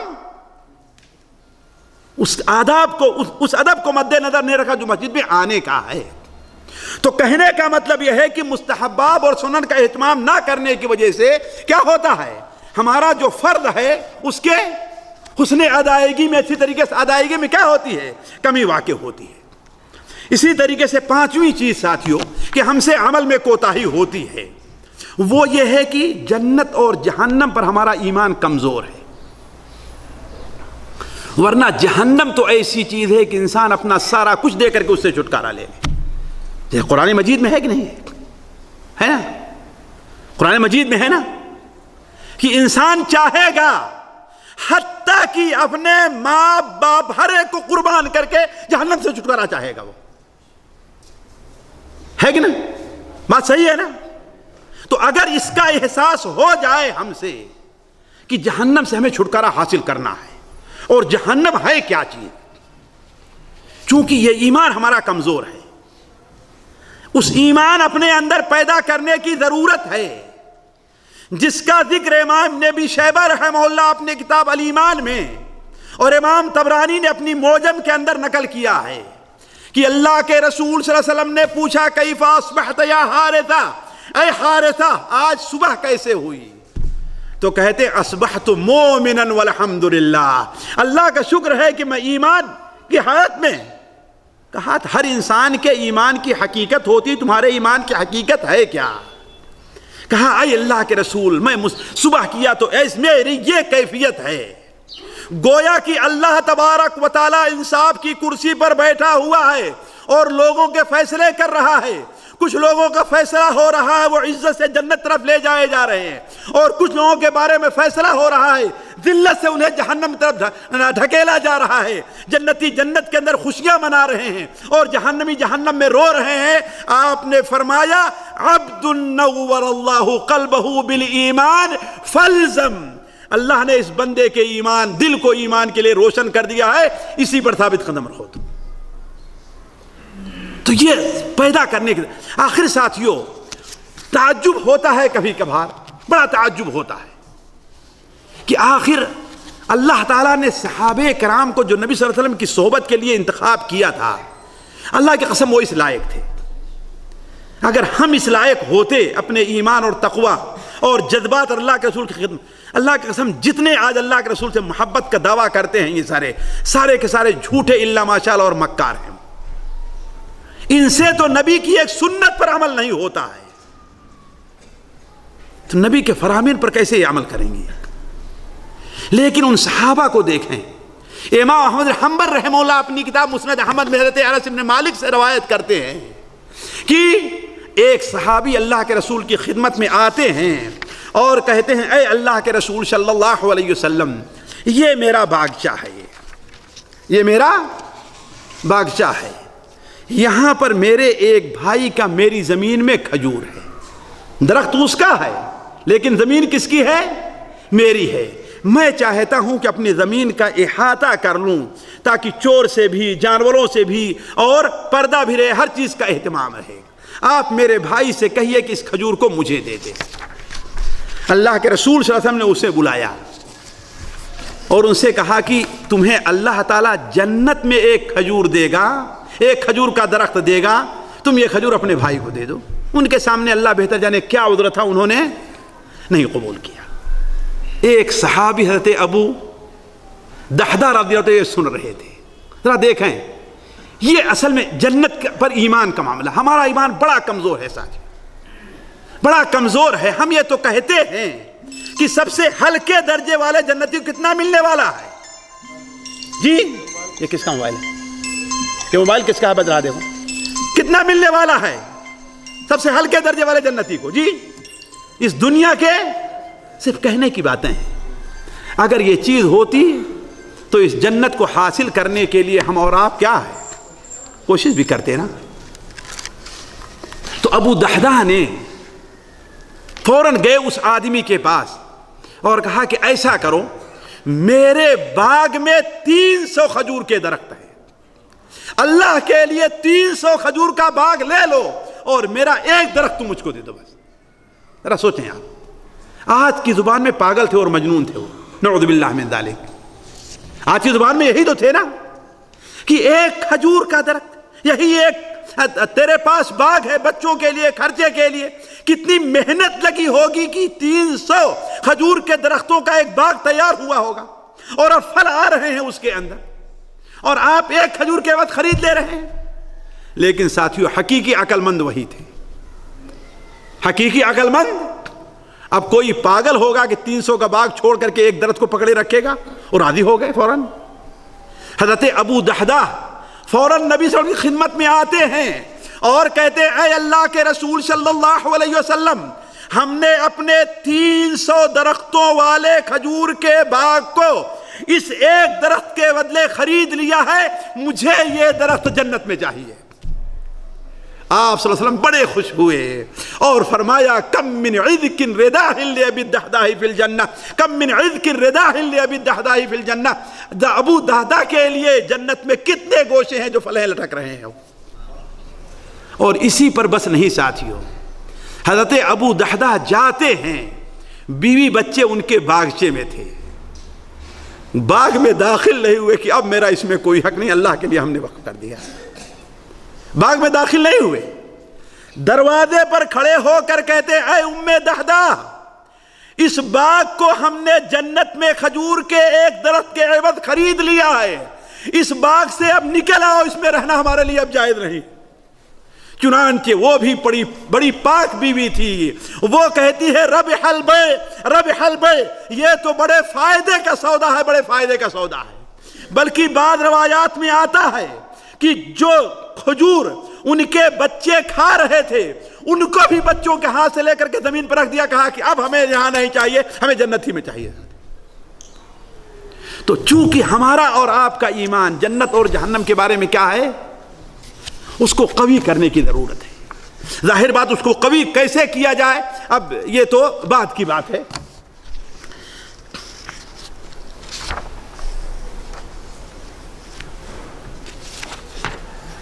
نعوذ باللہ من ذالک. جی ہاں، چھٹی چیز جو ہے، اور یہ بھی میں کہوں گا کہ ہمارے ساتھی توجہ دیں اس کے اوپر، جو عمل میں کوتاہی کے سبب بنتی ہے، برے ساتھی اور برے ماحول ہے. ہمارے بہت سے لوگ فجر کے لیے کیوں نہیں اٹھتے ہیں آج؟ جی اس لیے کہ جو لوگ روم میں ہیں ہے نا، وہ نہیں جاتے ہیں فجر کے لیے.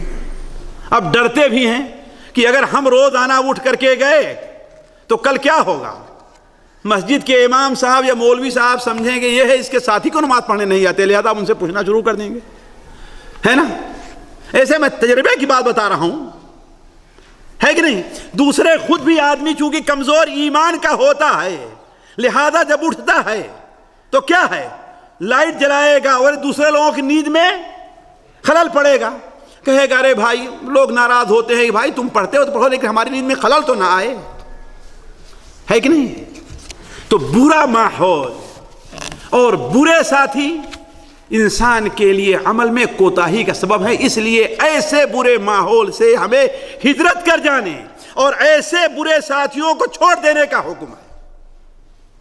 ساتھیوں، عقل مند سے عقل مند انسان، سمجھدار سے سمجھدار انسان جب برے ماحول میں پڑتا ہے تو اس سے کوتاہی ہو جایا کرتی ہے اور حقیقت اس کے سامنے واضح نہیں ہوتی. ذرا دیکھیں قرآن مجید میں اللہ تبارک و تعالیٰ نے ایک بہت بڑی عقل مند عورت کا تذکرہ کیا ہے. وہ کون؟ جی ملکہ سبا کا، ہے نا. اتنی بڑی عقل مند عورت تھی کہ جب اس نے کہا کہ دیکھو میرے پاس ایک خط آیا ہے، یہ سلیمان کا خط ہے، انہو من سلیمان و انہو بسم اللہ الرحمن الرحیم اللہ تعالوا علی واتونی مسلمین. یہ خط اللہ کے نام سے لکھا جا رہا اور سلیمان کی طرف سے ہے. اب اپنی بڑائی ظاہر نہ کرو، میرے تابع فرمان ہو کر کے آ جاؤ. تو اپنا خط کس کے سامنے پیش کیا؟ اپنے درباریوں کے سامنے. درباریوں نے کیا جواب دیا؟ کہا کہ اس میں ڈرنے کی بات کیا ہے، نحن اولو قوت و اولو باس شدید، ہمارے پاس طاقت ہے، ہمارا رعب چاروں طرف چھایا ہوا ہے، باس شدید، ہم لڑائی میں بڑے طاقتور ہیں، بڑے ماہر ہیں، دیکھو کون آتا ہے ہم سے لڑنے کے لیے. لیکن اس کی عقل مندی یہ دیکھیے، کوئی عقل مند بادشاہ اور وزیر اعظم لڑائی نہیں چھیڑتا ہے کہ نہیں؟ کوئی عقل مند وزیر اعظم اور بادشاہ لڑائی نہیں چھیڑتا. دوسرے اس نے سوچا کہ جو اتنی دور سے ایک پرندے کے ذریعے میرے پاس خط بھیج رہا ہے اس کی طاقت کیا ہوگی، ذرا اندازہ لگائیں. اس نے کہا ان الملوک اذا دخلوا قرية افسدوها وجعلوا عزة اهلها اذلة. تو کہنے کی بات یہ ہے کہ وہ اتنی عقل مند تھی، لیکن سوال یہ ہے کہ پھر بھی شرک کیوں کر رہی تھی. وجدتها وقومها يسجدون للشمس، ہم نے اس کو، اس کی قوم کو دیکھا سورج کو سجدہ کر رہے ہیں، آخر وجہ کیا ہے؟ ظاہر اس کی عقل مندی کی دلیل ہے یہ جواب نا، لیکن اتنی بڑی بے وقوفی. اسی لیے کہتے ہیں ساتھیوں شرک بڑی بے وقوفی ہے، بڑی بے وقوفی ہے. چاہے بت کو پوجا جائے، چاہے ولیوں کو پوجا، جسے تم اپنے ہاتھ سے نہلاتے ہو، کفناتے ہو، اس کے اندر اپنے پاس اتنی طاقت نہیں ہے کہ اپنے پیروں سے چل کے قبر میں اپنے کی طاقت ہے اتنا، پھر اسی سے جا کر کے اپنی مرادیں مانگتے ہو. جو آپ تمہارا اتنا مجبور ہو وہ تمہاری دعاؤں کا مجبور ہے، تمہارے استغفار کا مجبور ہے، تم اس سے اپنے مرادیں مانگ رہے ہو. تو شرک بڑی بے عقلی ہے. تو سوال یہ ہے کہ جب اسے اتنی عقل ملی ہوئی تھی تو شرک کیوں کر رہی تھی، بت کیوں، سورج کی پوجا کیوں کر رہے تھے؟ اس کا جواب اللہ تعالیٰ نے قرآن مجید میں دیا ہے، وَصَدَّهَا مَا كَانَتْ تَعْبُدُ مِن دُونِ اللَّهِ إِنَّهَا كَانَتْ مِن قَوْمٍ كَافِرِينَ. اصل وجہ یہ ہے کہ چونکہ وہ کافرانہ ماحول میں تھی، کافروں کے ساتھ رہ رہی تھی، وہی ماحول تھا، اس لیے اس ماحول نے اسے بت کی پوجا پر لگایا تھا، اللہ تعالیٰ سے دور رکھا تھا. تو کہنے کا مطلب کہ برا ماحول جو ہوا کرتا ہے وہ کیا ہے؟ بسا اوقات اسی لیے ہمارے ایسے ساتھیوں کو جن کو اپنی عاقبت پسندیدہ ہو، انہیں ایسے موقع چھوڑ دینی، ایسی جگہوں کو چھوڑ دینا چاہیے. ساتویں چیز ساتھیوں، بسا اوقات انسان نیک کام کرنا چاہتا ہے، نماز پڑھنا، تہجد پڑھنا چاہتا ہے، لیکن اسے کیا ہے، لوگوں کے ہنسنے کا، کہ لوگ کیا کہیں گے. اور ہمارے یہاں عجیب مسئلہ ہے نا، جو زیادہ بات ان کو صوفی کہنا شروع کر دیں، ان کو بیوقوف بنانا شروع کر دیتے ہیں لوگ، ہے نا. سب سے بیوقوف کون مانا جاتا ہے؟ جو مسجد کا امام ہوتا ہے اور جو سب سے بڑا عبادت گزار ہوتا ہے، سب بڑا بیوقوف. اور جو بہت بڑا ڈاکو ہے، چور ہے، رشوت خور ہے، دھوکے باز ہے کہ نہیں ہے، چاہے لیڈر بن جائے، چاہے جو بن جائے، بڑا عقل مند مانا جاتا ہے. تو بہت سے لوگ کام نیک کرنا چاہتے ہیں، لیکن کیا ہے، لوگوں کے ہنسنے کا. حالانکہ اللہ کے رسول صلی اللہ علیہ وسلم کا فرمان ہے کہ جو اللہ تعالیٰ کی رضامندی کو لوگوں کو ناراض کر کے خریدے گا، اللہ تعالیٰ اس سے راضی ہوگا اور لوگوں کو بھی اس سے راضی کر دے گا. لیکن جو اللہ تعالیٰ کی ناراضگی کو لوگوں کے رضامندی، اللہ کو ناراض کر کے لوگوں کو راضی کرنا چاہے گا تو اللہ بھی اس سے ناراض ہوگا اور لوگ بھی۔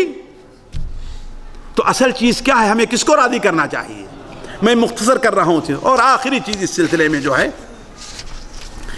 یہ ہے کہ ہمارے ہاں کچھ لوگ جو ہے وہ دین کے زاہد ہوتے ہیں۔ کس کے زاہد ہوتے ہیں؟ وہ کیسے؟ ایک تو دنیا کا زہد تو معلوم ہے نا، کہ دنیا سے اتنا ہی انسان لے جتنا اس کے کام چل جائے، یہ دنیا کا زہد ہے نا، اور یہ شریعت میں کیا ہے؟ مرغوب ہے۔ لیکن برعکس ہمارے کچھ لوگ کیا ہوتے ہیں؟ وہ دین کے زاہد ہوتے ہیں، یعنی اتنی ہی عبادت کریں گے، اتنا ہی کام کریں گے جتنے میں ہمارا کام چل جائے، ہے کہ نہیں؟ یہ الٹی منطق ہے۔ صرف فرائض پر، اس کے آگے پیچھے سنن پر، بس چلو بھائی یہ تو کافی ہے نا۔ ہوتا ہی نہیں ہوتا۔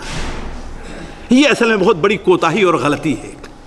اللہ تعالیٰ تو کیا کہتا ہے؟ تم دنیا کے زاہد بنو، اور ہم کس کے زاہد بنتے ہیں؟ دین کے زاہد بنتے ہیں۔ حالانکہ اگر کوئی آدمی دنیا کا زاہد بننا چاہے تو اللہ اس کی قسمت میں جتنی روزی لکھی ہے وہ اس کو مل ہی کر کے رہے گی، ہے کہ نہیں؟ لیکن اگر دین کا زاہد بنے تو اس سے دنیا کی روزی میں کوئی اضافہ نہیں ہوگا۔ تو ہی ناداں چند کلیوں پر قناعت کر گیا۔ صرف فرائض پر قناعت کر رہے ہیں آپ؟ تو ہی ناداں چند کلیوں پر قناعت کر گیا، ورنہ گلشن میں علاج تنگی داماں بھی ہے۔ تیری ہر مشاکل کا علاج دین کے اندر موجود ہے، اور تو صرف فرائض پر کر رہا۔ آخر یہی چیز آپ اس بارے میں کیوں نہیں سوچتے؟ یہ ذرا سوچنے کی بات ہے ساتھیو۔ ہم میں سے کون انسان یہ ہے جو یہ نہ سوچتا ہو کہ اس کے اکاؤنٹ اور ان کے حساب کے اندر اضافہ ہو جائے ہر سال؟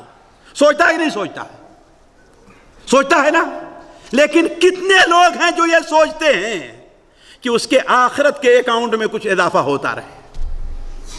ذرا سوچیں یہاں، کبھی سوچا آپ نے کہ پچھلے سال میں صرف ہر مہینے 3 روزہ رکھ پاتا تھا، لہذا اس سال تو کچھ اضافہ ہونا چاہیے کہ نہیں ہونا چاہیے؟ اب تک میں صرف فرائض کا اہتمام کر لیتا تھا، اب ہم سوچیں گے تھوڑا سا کیا ہے؟ یہ آخرت کے اگر مسافر ہیں حقیقت میں تو یہ بزدلی اور پس ہمتی چھوڑیے آپ، اور دین کا زہد چھوڑیے، دنیا کے زاہد بنیے آپ۔ یہ سوچنے کی بات ہے۔ ہم میں سے کتنے لوگ ہیں جو یہ توجہ کرتے ہیں کہ پر سال ہمیں اگر آدھا پارہ قرآن کا یاد تھا تو ہمیں کوشش کر کے اس سال پورا پارہ کر لینا چاہیے۔ ہے بات صحیح کہ نہیں صحیح ہے؟ یہ سوچنے کی ہے نا۔ آپ اپنے گھر کے بارے میں تو سوچتے ہیں، اپنے کھانے کے بارے میں تو سوچتے ہیں کہ روزانہ بس وہی کھانا کھائیں، وہی کھانا کھائیں، وہی کھانا کھائیں۔ کچھ رد و بدل تو ہونا چاہیے نہیں؟ صرف دال روٹی اور گوشت روٹی ہی نہیں بلکہ سلاد بھی چاہیے، اچار بھی چاہیے، کچھ میٹھا بھی چاہیے۔ ایسا ہے کہ نہیں ہے؟ تو یہی عبادت کے بارے میں کیوں نہیں سوچتے کہ صرف فرائض ہی پر نہ رہے، اس کے آگے پیچھے تو ہم کچھ توجہ دیں۔ بل تؤثرون الحیات الدنیا والآخرۃ خیر وابقی۔ تم دنیا کی زندگی کو ترجیح دے رہے ہو، اور آخرت کیا ہے؟ خیر ہے اور ابقا ہے، دونوں چیزیں ہیں، اور دنیا میں نہ خیر ہے نہ بقا ہے۔ ہے بات صحیح کہ نہیں صحیح ہے؟ دنیا میں نہ خیر ہے اور نہ بقا ہے۔ اگر دنیا میں خیر ہوتی تو اللہ تعالیٰ کافروں کو زیادہ مال مومنوں کے مقابل میں نہ دیتا۔ ہے بات صحیح کہ نہیں؟ لو کانت الدنیا تعدل عند اللہ جناح بعوضہ، اگر یہ ساری دنیا جس میں اربہ ارب خربہ خرب ملايين اور بلايين کا مال ہے، خوبصورت سے خوبصورت چیزیں ہیں، اگر اللہ تعالیٰ کے نزدیک ایک مچھڑ کے پر کے برابر بھی ہوتی تو اللہ تعالیٰ کافر کو ایک قطرہ پانی پینے کے لیے نہیں دیتا۔ ذرا سوچیں یار۔ لیکن ہم کیا ہیں؟ بل تؤثرون الحیات الدنیا والآخرۃ خیر وابقی۔ تو ساتھیوں سوچیں، ہمیں یہ سوچنا چاہیے کہ اگر کل ہم نے صرف فرائض کا اہتمام کیا، آج ہمیں نوافل پر بھی آنا چاہیے، سنن پر بھی آنا چاہیے۔ آج سنن ہو گیا، ہمیں آگے بڑھ کے نوافل کا بھی اہتمام کرنا چاہیے، اگر آپ حقیقت میں آخرت کے مسافر بننا چاہتے ہیں تو۔ لیکن سوال یہ ہے کہ بس 4 منٹ رہ گیا ہے میرے پاس. اس کا علاج کیا ہے ساتھیوں؟ اس کا علاج کیا ہے؟ یہ تمہارے اندر پس ہمتی ہے، کمی ہے، کوتاہی ہے، اس کا علاج کیا ہے؟ صرف احساس زیاں جو ہے ہمارے اندر، پہلی چیز یہ ہے کہ اس کو پیدا کرنے کی ضرورت ہے. ہمیں یہ سوچنا چاہیے کہ اس دنیا میں ہمیں اللہ نے کس لیے پیدا کیا ہے؟ جی، عمل کے لیے پیدا کیا ہے کہ نہیں؟ لیکن ہم اگر یہ سوچتے نہیں ہیں، ہم یہ سوچتے ہیں کہ ہمیں اللہ تعالیٰ نے دنیا میں کس کے لیے پیدا کیا ہے؟ کھانے کے لیے، پینے کے لیے، بنانے کے لیے، مکان، دکان، تجارت، اس کے لیے پیدا کیا ہے. نہیں، یہ چیز، ان چیزوں سے اللہ روکتا نہیں ہے، لیکن یہ چیز اس میں حائل. بلکہ ایک مومن کو تو ساتھیوں، ایک مسلمان کو تو یہ سوچنا چاہیے، ایک مومن اپنی اس دنیا میں کسی بھی چیز کا مالک نہیں، بلکہ اسے تو اتنا بھی اختیار نہیں ہے کہ اللہ تعالیٰ اسے کہے تم اپنے آپ کو قتل کر دو تو وہ پیچھے ہٹنا چاہے نہیں. یہ بھی اس کو اختیار نہیں ہے. اور یہ اللہ تعالیٰ سورہ نساء بیان فرماتا ہے، ان اقتلوا انفسکم اب اقتلوا انفسکم اب اخرجوا من دیارکم ما فعلوا الا قلیل منهم. اگر انہیں یہ حکم دیا جائے کہ تم اپنے آپ کو قتل کر دو یا اپنا مال دولت چھوڑ کر کے نکل جاؤ، تو ان میں بہت سے تھوڑے لوگ ہیں جو اس کے اوپر عمل کریں گے. لیکن اللہ کیا فرماتا ہے؟ وَلَوْ أَنَّهُمْ فَعَلُوا مَا يُوعَظُونَ بِهِ، اگر وہ کام کرے جس کی انہیں وصیت کی جا رہی ہے، نصیحت کی جا رہی ہے، لَكَانَ خَيْرًا لَهُمْ وَأَشَدَّ تَثْبِيتًا، یہی ان کے لیے بہتر تھا. تو ہمیں تو یہ بھی اختیار نہیں ہے کہ کسی کام کا حکم دیا جائے ہم سے یہ نہیں ہو سکتا. یہ مسلمان کو کہنے کا اختیار نہیں ہے. ہم حتی الامکان کریں، جو نہ کرے کیا ہے؟ ہم سے جو نہ ہو سکے وہ اللہ تعالیٰ سے معافی چاہیں. صحیح مسلم کی وہ حدیث بڑی لمبی ہے، لیکن آپ نے کبھی توجہ دی؟ جا کر کے سورہ بقرہ کے آخر کی جو دو آیتیں ہیں ان پر آپ توجہ، اس کو پڑھ لیجئے گا.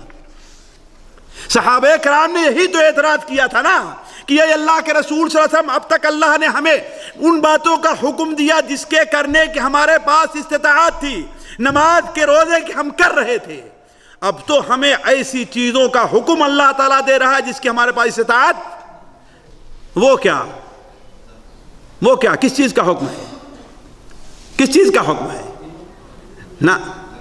نہیں، ارے بھائی اسی آیت کے اندر موجود ہے، وَإِن تُبْدُوا مَا فِي أَنفُسِكُمْ أَوْ تُخْفُوهُ يُحَاسِبْكُمْ بِهِ اللَّهُ. تمہارے دل میں جو کچھ ہے اس کو چھپاؤ تو ظاہر کرو تو اللہ تعالیٰ تمہارا اس پر حساب لے لے گا. تو کہا اے اللہ کے رسول صلی اللہ علیہ وسلم، اس پر ہم میں سے کون کامیاب ہو سکتا ہے؟ آپ نے کیا کہا؟ بس ختم ہو گئی بات؟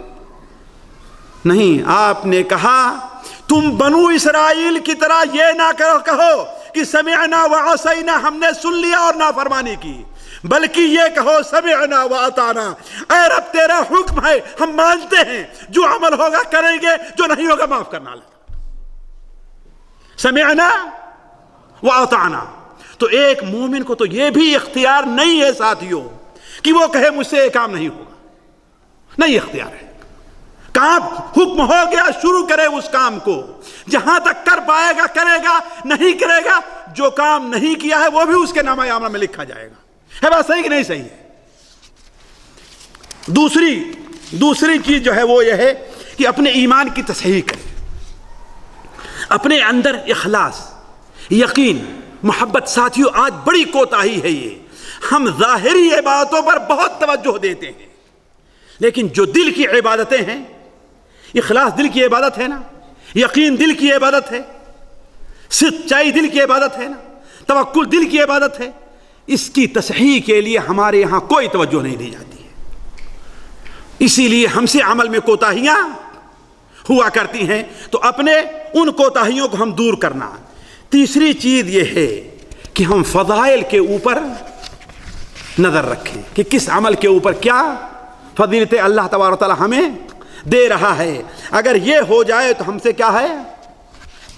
آخر کہ یہاں غزوہ بدر کے موقع پر حضرت عمیر ابن حمام، جب اللہ کے رسول کیا بیان فرمایا، قوموا الی جنت عرضها السماوات، بڑھو اس جنت طرف جس کی پہنائی آسمان اور زمین کے برابر ہے. تو کیا کہا؟ بخن بخن، کیا خوب کیا خوب. آپ نے فرمایا تو یہ کیا کہہ رہا ہے؟ کہا اے اللہ کے رسول صلی اللہ علیہ وسلم میں چاہتا ہوں کہ اس جنت کے وارثوں میں میرا بھی شمار ہو جائے۔ آپ نے کہا تو انہی میں سے۔ یہ معلوم ہو گیا نا جنت، یہ فضیلت معلوم ہو گئی تو کیا ہوا؟ سنا ہوگا آپ لوگوں نے واقعہ۔ بڑھے کھجور نکال کر کے کھا رہے تھے۔ ساتھیوں میں سوچ رہا تھا کہ آخر 2 3 4 کھجور کھانے میں کتنی دیری ہوگی، ذرا سوچیں کتنی دیری ہوگی؟ 1 گھنٹہ لگے گا؟ 1 منٹ بھی؟ لیکن جب اس فضیلت کے اوپر ان کو یقین ہو گیا تو 1 منٹ بھی ان سے صبر نہیں ہو سکا۔ کہا اگر میں اتنی دیر زندہ رہوں جتنی دیر ان کھجور کو کھا لوں گا تو یہ تو بڑی لمبی مدت ہے۔ چنانچہ کھجور کو پھینکا اور جا کر لڑتے لڑتے شہید ہو گئے۔ تو فضائل جو بیان کیے جاتے ہیں نماز کے، نوافل کے، ذرا سوچیں آج رات کی نماز پڑھنے کے جو فضائل ہیں، تہجد کے، جو صلاۃ الضحیٰ کے جو فضائل ہیں، چاشت کی نماز کے جو فضائل ہیں، اس پر ہم توجہ دیں۔ آپ نے سنن ترمذی کی جو روایت ہے، جو شخص فجر کی نماز پڑھے اور اپنی جگہ پر بیٹھا رہے، دنیا کی باتیں نہ کرے، صرف اللہ کے ذکر کے اندر مشغول رہے، اور جب سورج نکل جائے 2 رکعت نماز پڑھ کر کے اٹھے تو کیا ملنے والا ہے ساتھیوں؟ توجہ دیں اس کے اوپر، کس کو نہیں معلوم ہے، لیکن کتنے لوگ اس کا اہتمام کر لیتے ہیں؟ جن کی ڈیوٹی ہے وہ بھی نہیں کرتے، جن کی نہیں ڈیوٹی وہ بھی نہیں کرتے، ہے کہ نہیں؟ کیوں؟ ان فضائل پر ہمارا یقین نہیں ہے۔ اور چوتھی چیز، صحابہ اور سلف کے واقعات کو پڑھنا چاہیے۔ گاہے گاہے باز کھائیں قصے پاری نرا، تازہ خواہی داشتن گردہ گہائے سینرا۔ صحابہ کرام کے جب واقعات کو اور بزرگوں کے جب واقعات کو، جو سچے واقعات ہم پڑھیں گے تو اس سے کیا ہوگا؟ ہمیں جذبہ۔ اور آخری چیز یہ ہے کہ دعا کرنا نہ بھولیں۔ دعا کرنا، کس چیز کی دعا؟ کس کی دعا؟ کہ اللہ تعالی ہمارا دل عمل کی طرف لگا دیجیے، دعا ہمیں عمل کی توفیق عطا فرما، جیسے کہ نبی کریم صلی اللہ علیہ وسلم دعائیں کیا کرتے تھے اور ایسے علم سے اللہ کی پناہ چاہتے تھے جو علم انسان کو عمل پر نہ ابھارے۔ فجر کے بعد کی آپ کی دعا تھی، جیسے کہ سنن ابن ماجہ میں حضرت ام سلمہ سے مروی ہے کہ نبی کریم صلی اللہ علیہ وسلم فجر کے بعد کیا پڑھا کرتے تھے؟ اللہم انی اسألک علما نافعا ورزقا وعملا متقبلا، ہے کہ نہیں؟ ایسا عمل جو قبول فرمائے۔ تو اللہ تعالیٰ سے جس کی توفیق نہیں ہوتی، توجہ نہیں، اللہ کی قسم رو رو کر کے دعائیں کیوں نہیں کرتا؟ وہ عمرہ کرنے جاتا ہے، حرم میں خانے کعبہ کے پاس کھڑا ہوتا ہے، اس مبارک مقام پہ کھڑے ہو کے اللہ تعالیٰ دعائیں کیوں نہیں مانگتا کہ اللہ تعالیٰ مجھے عمل کی توفیق عطا فرما؟ ہم سے فرائض میں کوتاہی ہو رہی ہے، نوافل ہم سے نہیں ادا ہوتے، اس کے لیے اللہ تعالیٰ ہمارے دل کو کھول دے، کیوں دعائیں نہیں کرتا ہے؟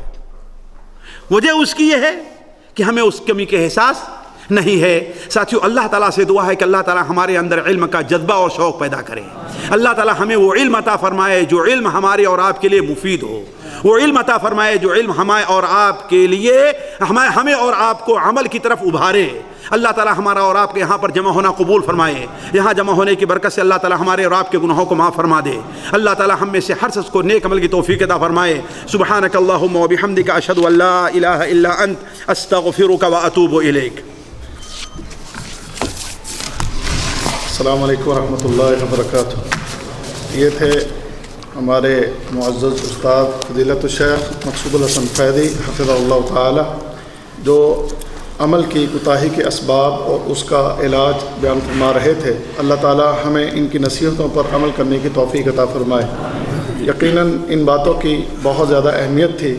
اللہ تعالی جزائے خیر عطا فرمائے شیخ محترم کو کہ ہمارے اس طرح توجہ دلائی ہے، اور ہم سب جو یہاں بیٹھے ہیں اس چیز کی پوری کوشش کریں کہ آج جو باتیں ہم نے سنی ہیں، ہم اپنے آپ کو یعنی ان باتوں کو سننے کے بعد ایسا نہ کر لیں کہ یہاں سے سنا اور ادھر سے نکال دیا، بلکہ ان باتوں کو اپنے دلوں میں اتاریں اور اس پر عمل کرنے کی کوشش کریں۔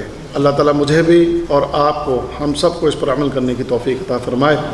تو ٹائم کافی ہو رہا ہے، یہ ایک تو دعا کی درخواست ہے، اور ایک بھائی نے کہا تھا کہ ایک سوال کے حوالے سے تھوڑی رہنمائی فرما دیں۔ شیخ صاحب اس سوال کا جواب دے کر یہ بھائی نے جس نے کہا ہے دعا کا، ان کے لیے دعا کر دیجئے۔ سوال ایک بھائی نے یہ کیا ہے کہ ہمارے کچھ لوگ اس بات پر مذاق اڑاتے ہیں کہ اگر داڑھی بڑھائی جائے اور مونچھیں پست کی جائیں تو اس پر ہمارے روم میں ہمارے ساتھ رہنے والے مذاق اڑاتے ہیں. تو شیخ محترم سے سوال ہے، داڑھی بڑھانا اور مونچھ اس کا کاٹنا، اس کے حوالے سے اگر 2-3 منٹ شیخ صاحب کچھ ساتھیوں کی رہنمائی فرما دیں. اور وہ ساتھی یہاں پر موجود بھی ہیں، مذاق اڑانے والے بھی شاید یہاں موجود ہیں، تو شیخ صاحب اس حوالے سے تھوڑی رہنمائی کر دیں. اور یہ یہاں پر عزیزوں اور دوستوں، بعض چیزیں ایسی ہوتی ہیں جس پر انسان کا وجود کانپ جاتا ہے. ساتھیوں، جہاں تک داڑھی اور اس کے بڑھانے کا تعلق ہے، اس پر میں نہیں سمجھتا کہ کچھ کہنے کی ضرورت ہے. ہم میں سے ہر شخص کو یہ معلوم ہے کہ اللہ کے رسول صلی اللہ علیہ وسلم کی 1-2 حدیثیں نہیں اور 1-2 صحابہ سے نہیں، 10-11 صحابہ، ایسے صحابہ سے حدیث ہے کہ اللہ کے رسول صلی اللہ علیہ وسلم نے داڑھی بڑھانے کا اور مونچھوں کو پست کرنے کا. اس سے بڑی وعید میں کہتا ہوں اور کیا ہوگی. ساتھیو ذرا سوچیں، ہمارے بھائی ذرا غور کریں. طبقات ابن سعد کے اندر ہے، علامہ البانی رحمہ اللہ فقہ السیرہ کے اندر اس حدیث کو حسن قرار دیتے ہیں کہ اللہ کے رسول صلی اللہ علیہ وسلم کی خدمت میں جب کسریٰ بادشاہ کا کہ گورنر کا نمائندہ یمن میں جو تھا، اس کا نمائندہ آپ کی خدمت میں آتا ہے اور مونچھیں اس کی بڑی بڑی ہیں، داڑھی صاف ہے، تو آپ نے اس سے کہا کہ تمہیں اس شکل کا کس نے حکم دیا ہے؟ ذرا ساتھیوں ہمارے غور کریں اللہ کے قسم کہ ہم کس طرف جا رہے ہیں. اگر ہم سے کوتاہی اور کمی ہو رہی تو اس کمی کو ہم محسوس کریں کہ ہم نافرمانی ہو رہی ہے اللہ تعالیٰ کی. اللہ کے رسول صلی اللہ علیہ وسلم کی شکل سے ہم اپنی شکل کو دوسری بنا رہے ہیں. ذرا سوچیں. آپ نے فرمایا کہ تمہیں اس کا کس نے تمہیں اس کا حکم دیا ہے؟ اس نے کہا میرے رب نے. اس کا رب کون تھا؟ ظاہر بات کسریٰ تھا، جو ایران کا فارس کا بادشاہ تھا. تو آپ صلی اللہ علیہ وسلم نے کیا جواب دیا تھا؟ کہا لیکن میرے رب نے تو مجھے اس کے بڑھانے اور اس کے پست کرنے کا حکم دیا ہے. ذرا سوچیں ساتھیوں، گویا کہ اللہ کے رسول کا حکم نہیں ہے، یہ کس کا حکم ہے اصل میں؟ آپ نے کیا فرمایا؟ لیکن میرے رب نے مجھے اس کے بڑھانے کا اور اس کے پست کرنے کا حکم دیا ہے. اس سے بڑھ کر کے اور میں کیا کہہ سکتا ہوں ساتھیوں؟ سوچنے کی بات. اور دوسری بات جہاں تک مذاق اڑانے کی ہے، اللہ کی قسم ایسے لوگ جو مذاق اڑاتے ہیں بہت خطرناک جگہ پر کھڑے ہیں. مجھے خطرہ ہے کہیں وہ کافر تو نہیں ہو گئے، مسلمان باقی بھی ہیں کہ نہیں باقی. اس لیے کہ دین کی کسی ایک چیز کا مذاق اڑانا بھی، دین کی کسی ایک چیز کا مذاق اڑانا متفقہ طور پر علماء کے نزدیک، عرب و عجم، اگلے اور پچھلے تمام علماء کے نزدیک، حتیٰ کہ علماء احناف کی کتابیں اٹھا کر کے دیکھیں، یہ کفر ہے، انسان مذہب سے خارج ہو جاتا ہے. اگر کوئی انسان اللہ تعالیٰ کے کسی احکام کا مذاق اڑا رہا ہے تو شریعت کی کسی بلکہ علماء احناف تو یہاں تک گئے ہیں ساتھیوں، غور کریں گے، اگر کوئی شخص کرسی پر بیٹھتا ہے، اپنے ہاتھ میں چھڑی لیتا ہے اور چند بچوں کو اپنے سامنے بیٹھا کر کے کسی مولوی کی تقریر کی نقل اتارتا ہے تو یہ بھی دین کے ساتھ مذاق ہے اور کافر ہو جاتا ہے. چہ جائے کہ اللہ کے رسول صلی اللہ علیہ وسلم سنت ثابتہ واجبہ جو ہے اس کا کوئی آدمی مذاق اڑائے. قرآن مجید کی صریح آیت ہے، قل اب اللہ وآیاتہ ورسولہ کنتم تستہزئون. ذرا پوچھو ان سے، اللہ، اس کے رسول اور اللہ کے رسول کے احکام، اللہ کے احکام کا تم مذاق اڑا رہے ہو. لا تعتذروا، اب بہانے نہ بناؤ، قد کفرتم بعد ایمانکم، ایمان لانے کے بعد تم کافر ہو گئے. تو اگر ہمارے کسی بھائی سے کوتاہی ہو رہی ہے، اس کی اپنی کمی ہے کہ وہ داڑھی نہیں رکھ پاتا، تو کم سے کم داڑھی رکھنے والوں کی عزت تو کرے نا. اسے کہے ماشاءاللہ اللہ آپ کو جزائے خیر دے، آپ نے ہمارے نبی کی سنت کو زندہ کر لیا. یہودیوں کی سنت کو آپ نے مٹایا، مجوس کی سنت کو، ہندوؤں کی سنت کو آپ نے مٹایا، اور چیزیں اس کا مذاق اڑائیں. کیا رہ گیا آپ کے ایمان میں؟ اس کا مطلب ذالک بانہم کرہوا ما انزل اللہ فاحبط اعمالہم. دین کی کسی بات کو ناپسند کرنا ساتھیوں، یہ بھی انسان کو مذہب سے خارج کر دیتی ہے. اللہ تعالیٰ سورہ محمد میں فرماتا ہے ذالک بانہم، یہ اس لیے کرہوا بما انزل اللہ، اللہ تعالیٰ کے نازل کیے ہوئے احکام کو ان لوگوں نے ناپسند کیا ہے، فَأَحْبَطَ أَعْمَالَهُمْ، اللہ اس کے اعمال کو رائیگاں کر دے رہا ہے۔ تو ساری نیکیوں کے برباد ہونے کا خطرہ ہے ان باتوں سے ساتھیوں۔ تو اگر آپ سے غلطی ہوتی ہے، کوتاہی ہوتی ہے، بزدلی آپ کی ہے، تو دوسروں کا مذاق تو نہ اڑائیں آپ، یہ بڑے خطرے کی بات ہے۔ ہمارے ایک بھائی نے لکھا ہے کہ ان کے کسی عزیز کا نام ان کا مصطفیٰ ہے، دل کے مریض تھے، ان کا انتقال ہو گیا ہے، ان کے لیے آپ لوگ دعائے مغفرت کیجئے کہ اللہ تبارک و تعالیٰ ان کو معاف فرمائے، اللہ ان کی نیکیاں قبول فرمائے، اللہ تعالیٰ ان کے گناہوں کو معاف فرما دے، اللہ تعالیٰ ان کے درجات کو بلند کر دے، اللہ تعالیٰ ان کے پسماندگاں کا بہترین وارث ثابت ہو، بہترین نگراں ثابت ہو اللہ تبارک و تعالیٰ۔ اللہ تبارک و تعالیٰ ان کی قبر کو کشادہ کر دے، ان کی قبر کو جنت کی کیاریوں میں سے ایک کیاری بنا دے، اللہ تعالیٰ ان کی قبر کو جہنم کا گڑھا بنانے سے محفوظ رکھے، اللہ تبارک و تعالیٰ انہیں اور ان کے تمام پسماندگاں کا بہترین اللہ تعالیٰ نگراں بن جائے، قبر میں ان کی حفاظت فرمائے، اور قبر سے باہر دنیا میں جو ان کے پسماندگاں ہیں اللہ تعالیٰ ان کی حفاظت فرمائے۔